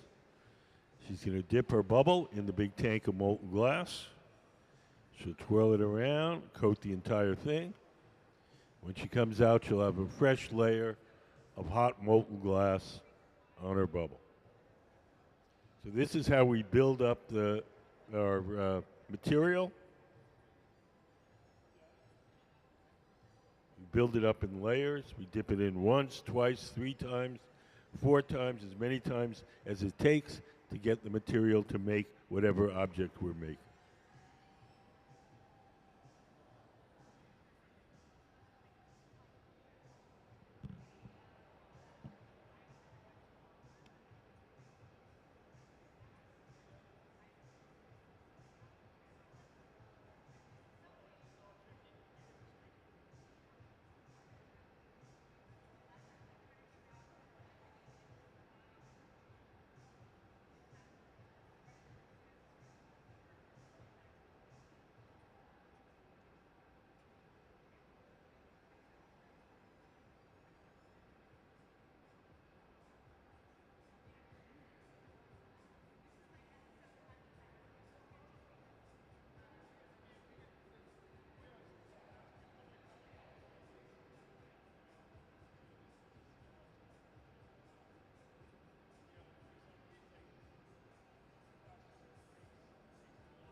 So this is the bubble for the next vessel we're making for our guest artist, Romson Bustillo.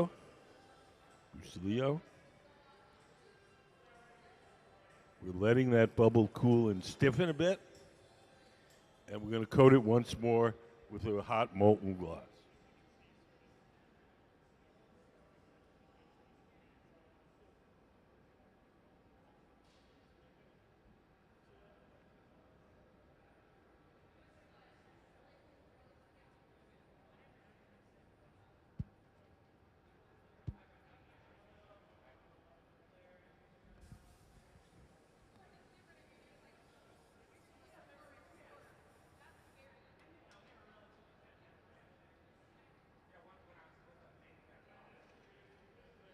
So between each layer, we have to let that bubble cool and stiffen a bit. So then when it gets immersed in the glass furnace, the bubble doesn't collapse.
Does anybody have any questions?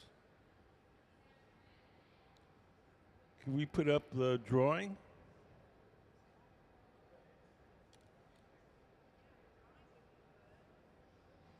Can we put up the drawing?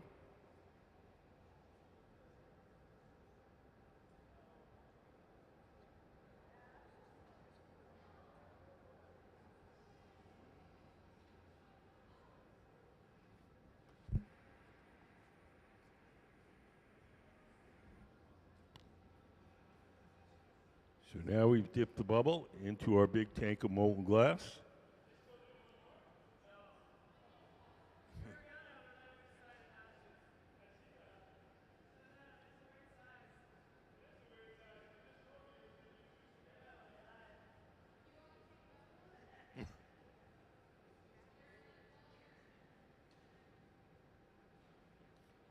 So we're rounding out this bubble with the block. The tool in his hand is called the block. It's made out of wood. It's stored in a bucket of water. As long as the wood is wet, the tool doesn't burn, and it doesn't leave any marks as we shape the glass.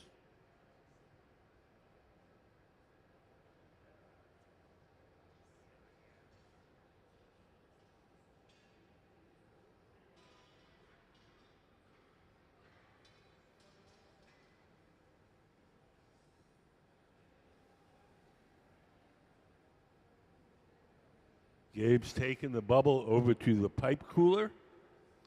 We have a T-shaped trough.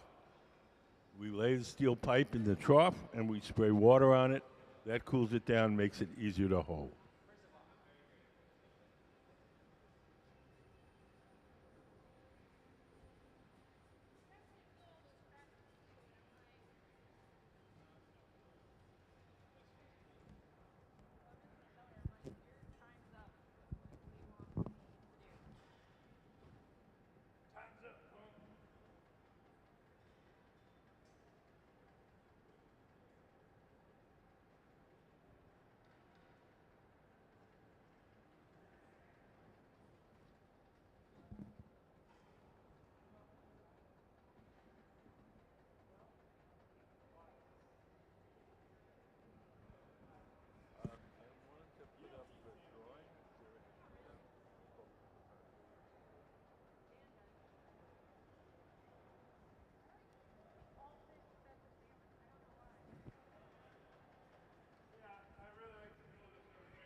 Can we put the drawing up again? So if you look up on the big screen, this is a drawing by our guest artist, and this is what we're making.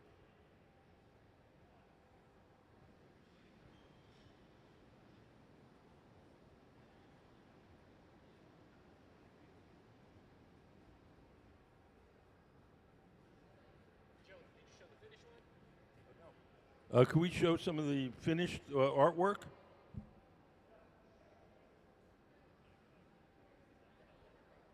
So some of these will get carved. So we're making the forms, and Mr. Bustillo will do the carving. So we're making the plain forms according to his drawings, and he's going to carve the details into the pieces. So these forms are inspired by traditional historical funerary urns from the Filipino and South Asian cultures. And they're modern renditions with sort of modern imagery.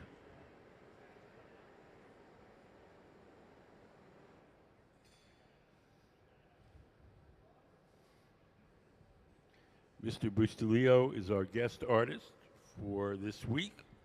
He'll be here Wednesday through Sunday, and he's working with our resident team of glassblowers to make his designs.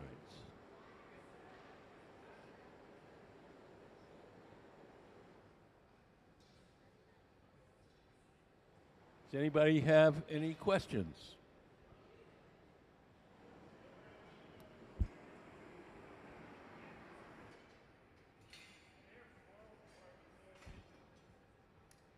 The folks who are working the glass are our resident team of glass blowers. Leading the team today is Gabe Feenan in the black and white hat, sitting at the center workbench. Sarah Gilbert, who's got the pipe now, and Ben Cobb, who's seated to the left of the workbench. Ben is going to be the guy that's blowing. He's going to blow through that steel tube and inflate the glass as Gabe shapes it.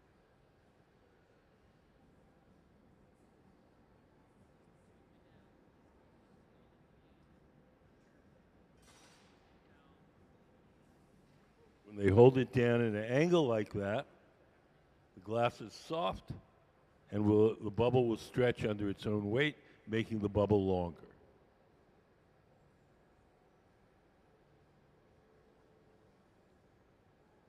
Now Gabe is giving it a little squeeze.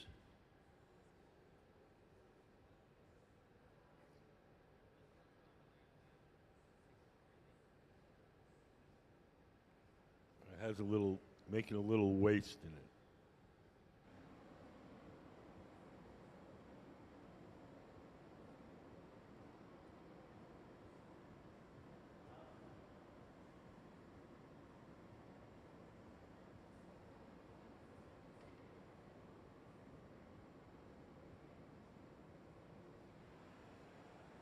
Ben is blowing as Gabe, sitting at the bench, shapes.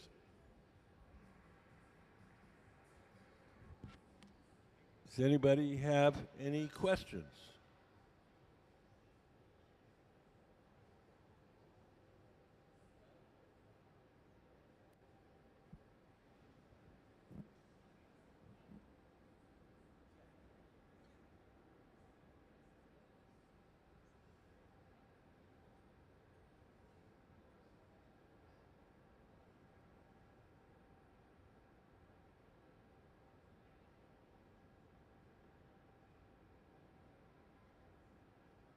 Mr. Bustillo is our guest artist from Wednesday through Sunday. Tomorrow, he's going to be giving a talk here in the Hot Shop at 1 o'clock.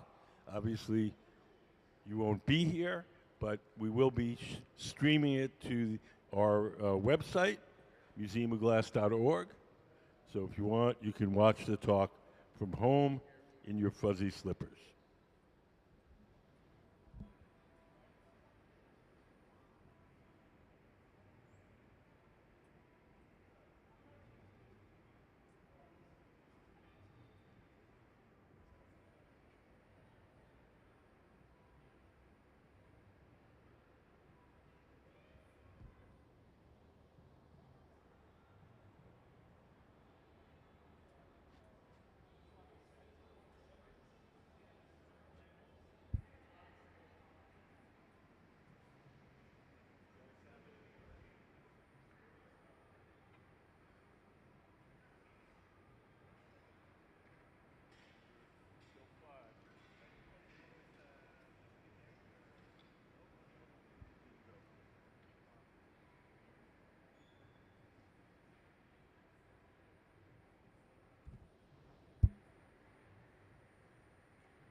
Hi, how are you guys?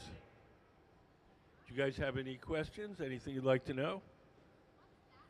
This, it's called an annealer. It's an electric oven, and we use it to cool the glass down slowly. So once it's done, what was that? Yes, it's same machine, just a different size and color.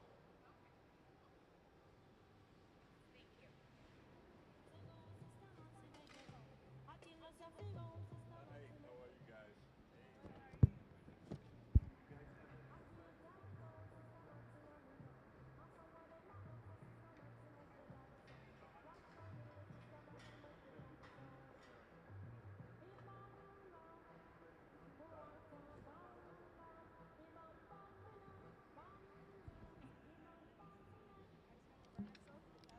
Say what? He's using those paddles so he doesn't burn them, or is it just to Yes, protect he's from the shielding heat him of the from gun? the heat. Of the We gun? use these paddles for two things. One, to keep the thing straight on the bottom or the top. Also, to shield the glass blower's arm from the heat. The heat that comes off the glass is radiant heat like an outdoor heater. It heats the first thing it strikes. And so if you put the paddle between the arm and the glass, the paddle gets hot, the arm doesn't.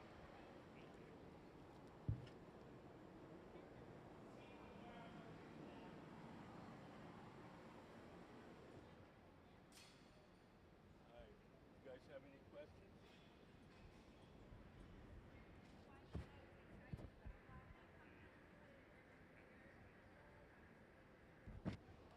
Okay.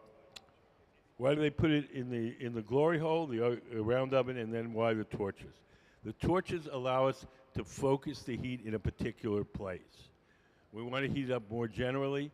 We put it in the glory hole. When we want to heat the stuff a particular spot, we use the torches. Because when we put it in the glory hole in that round oven, we can't really locate the heat with it like we can with the torches.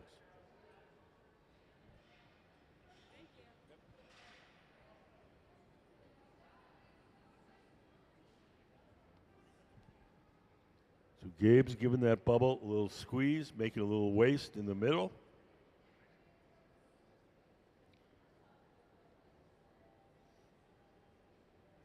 Ben is blowing. Ben is the guy in the gray shirt, seated to the left of the workbench. Romson is holding wooden paddles in front of Gabe's arm to shield him from the heat.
Does anybody have any questions?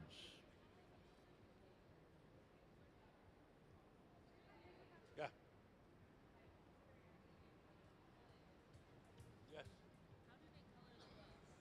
Yes. There's two answers to that question. How do they color the glass?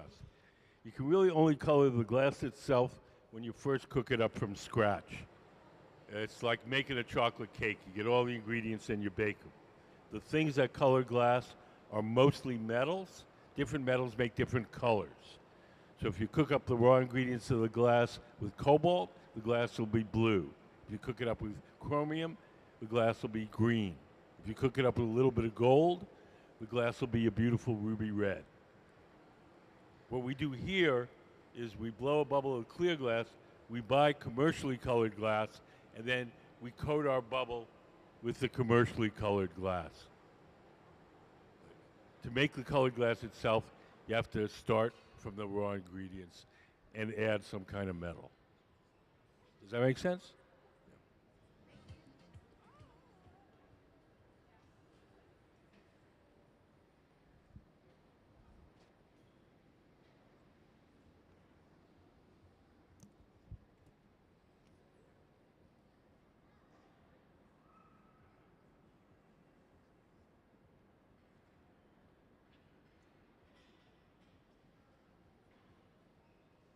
If you're here with kids, you have a special contest for kids called Kids Design Glass.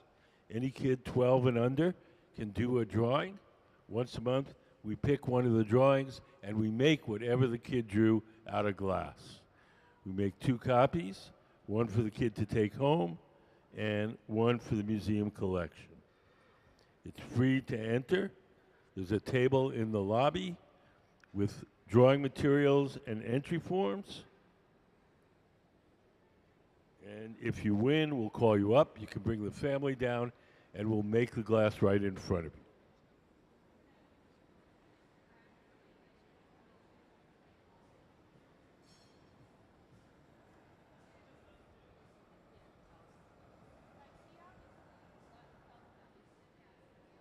Can we put up some of the kids' design stills?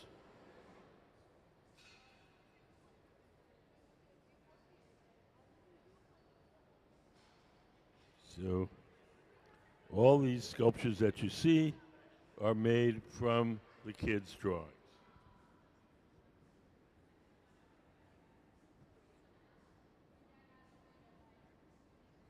We've been doing this for 20 years now, and we have quite a collection, and you can see an exhibit of some in our main lobby, the Grand Hall.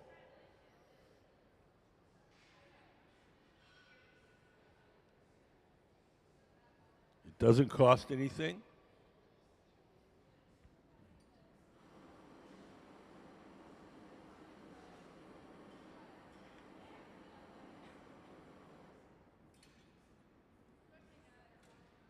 And our team here is extremely good at rendering the kids' drawings in glass.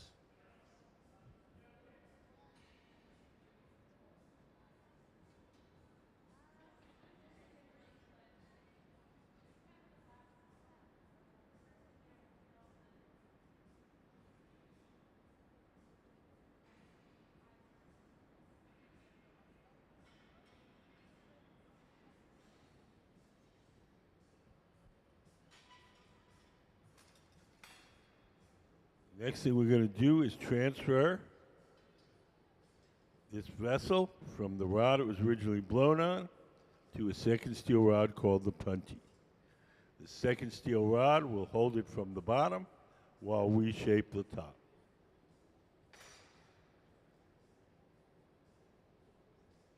Once they feel that bond is strong enough to bear the weight, we'll break the glass away from the original pipe. We use water to break the glass. Take the tweezers, dip them in water. We'll drip a little on the glass where we want it to break. There he goes. Give the pipe a tap, and off it comes. So now the vessel is held from the bottom, the top is exposed, the top can now be heated and shaped. Does anybody have any questions?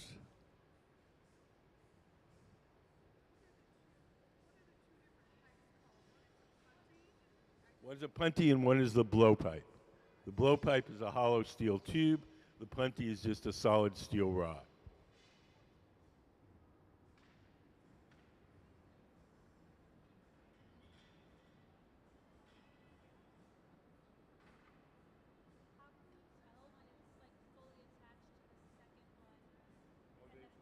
You'll see them wiggle it.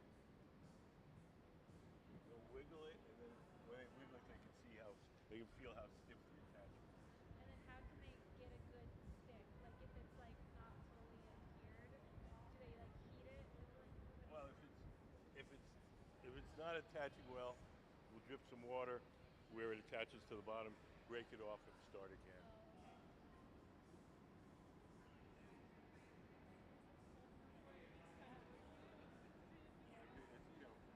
It lasts. If something's wrong, you go with it. You know, then it's your fault. You know, if it's not right, you stop, correct it.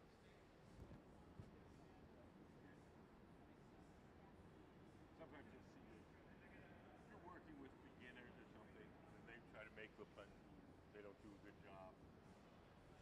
Knock it off and make a new one.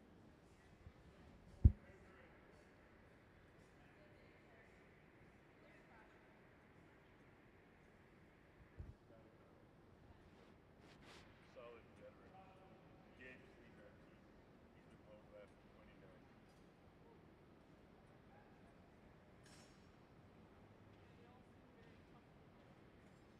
They are, yeah. They do it every day. That's their job. Full time. Dan and James have been here 20 years.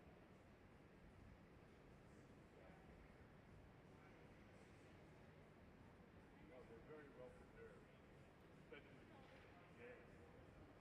Tall guy.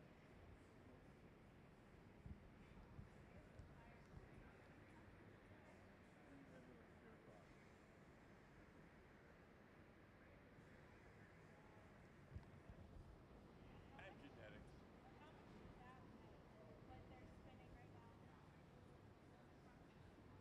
I'm just guessing.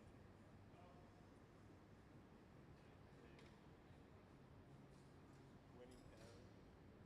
Another 10 for the pipe. But it feels like so much more because it's out at the end of that pole. It's like picking up a bowling ball with a fishing pole. The leverage is all wrong. You get used to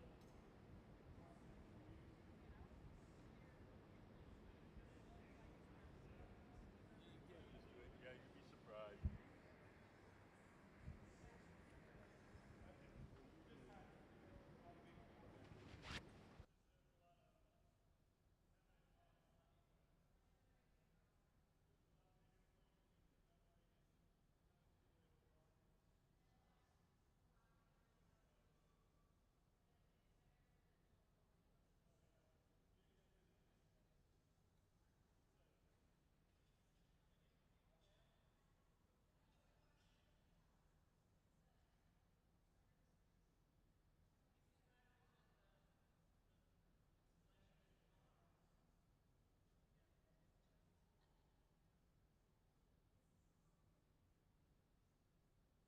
Gabe in the center workbench.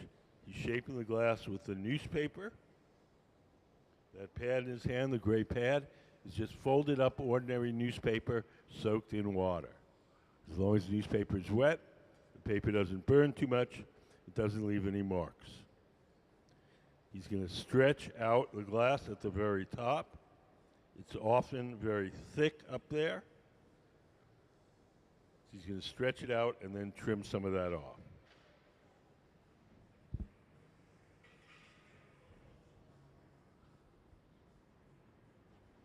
Does anybody have any questions?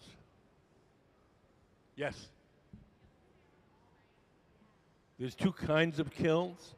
There's glass furnaces that contain the tanks of molten glass. They're on all night. all 24/7. The glory holes, the round ones that they're going in and out of, those are only on during the working day.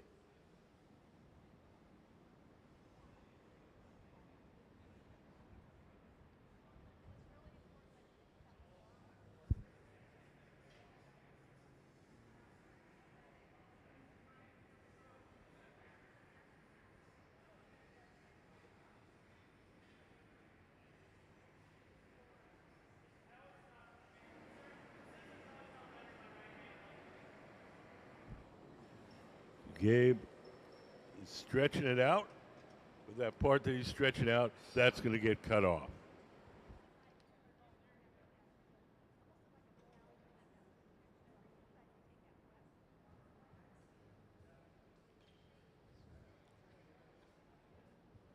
The glass is hot. You can cut it with a scissors.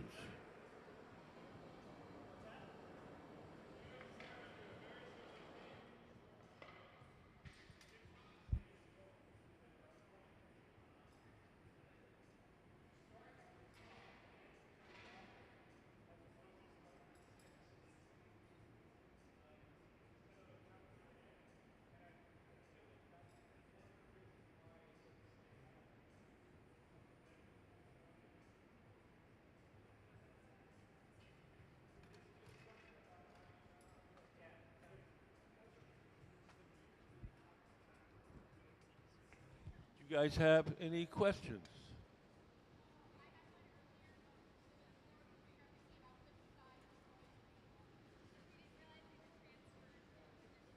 Oh, yeah, so we can get to the opposite side.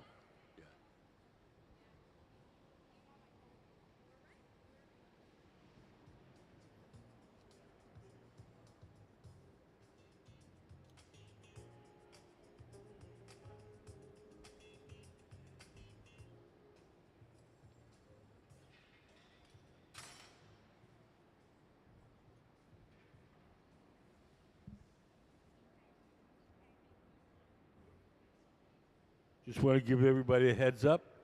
It's about 20 after 4. The museum closes at 5. If there's something else you want to do while you're here, if you want to look at the exhibits or go to the gift shop, now would be the time to sort of think about it. We'll continue blowing in here straight till 5, but sometimes people get caught in here, they get mesmerized, and they forget to do the rest of the museum. So I'm not chasing you out, just letting you know we're closing in. We'll be working here straight through 5 if you want to watch the glass blowing.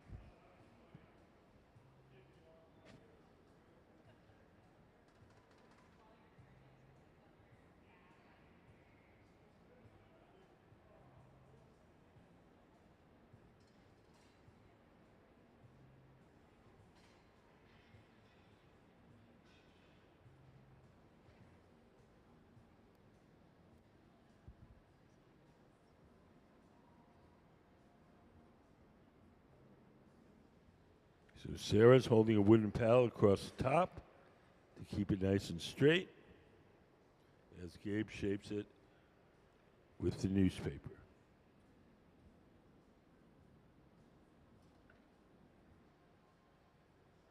Do you guys have any questions?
I'm going to blow a little air into the front end to make the thing a little more bulbous.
Over on the left, Sarah is preparing some glass for the handles. Can we put up some of the finished artwork by our guest artist up on the big screen? So we're making these forms. Can we put up the... We're making these forms here in the hot shop, but Mr. Bustillo is going to take them back to his studio, and he's going to carve all the heads and the images on the bodies. That'll all happen after the glass is cold and out of here. The part we're doing is making these forms.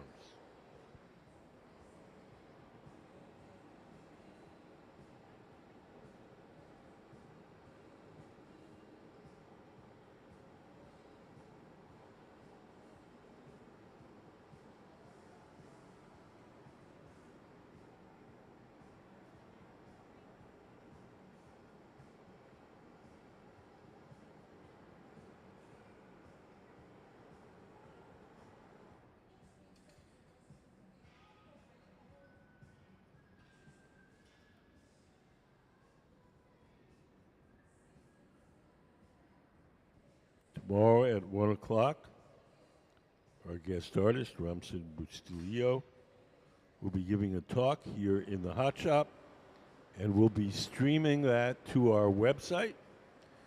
So obviously none of you will be here, but if you want to watch it from home, go to museumofglass.org, our website, click on the hot shop, and scroll to the bottom of that page, and you'll see our stream, and you'll be able to hear the talk there. If you don't see it tomorrow, eventually all our streaming video will end up on our YouTube Museum of Glass page, so you can catch it there at your own convenience.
Over on the left, Sarah is preparing the glass for the second handle.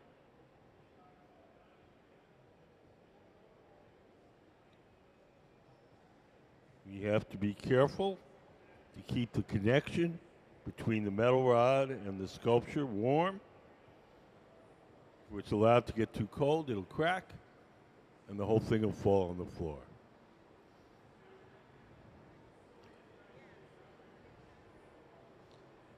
When I say warm, I mean above 900 degrees.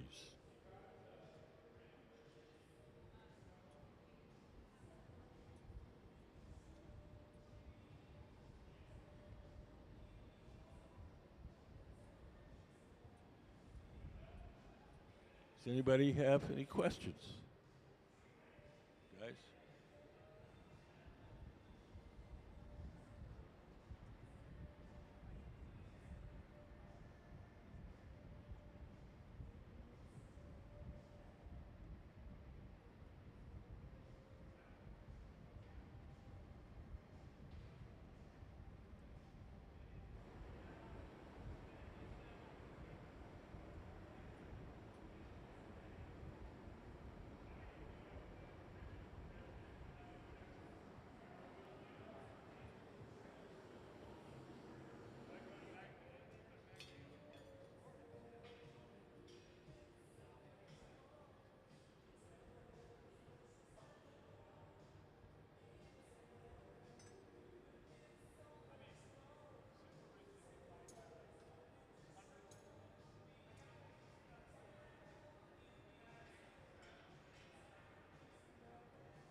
Here comes Sarah with the second handle. Gabe will lay the glass down. And we'll snip it off with the shears.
So we're almost done.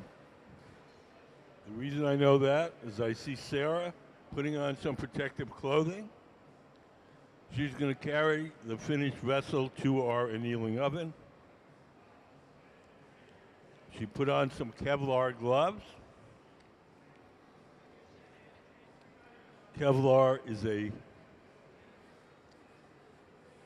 fire-resistant insulating material. When she grabs that vessel, it'll be about 1,000 degrees. At that temperature, the glass will be hard.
So in order to get it off the metal rod,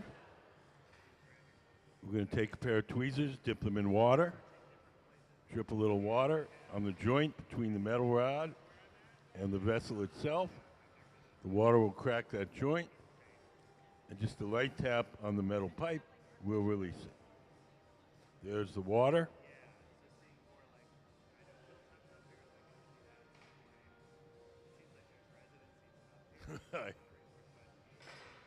There's the tap. And into our annealing oven to cool slowly overnight. So let's have a hand for our guest artist, Romson Bustillo, and the Museum of Glass Hot Shop team. So that's our demonstrations for today. You have any questions? Now you know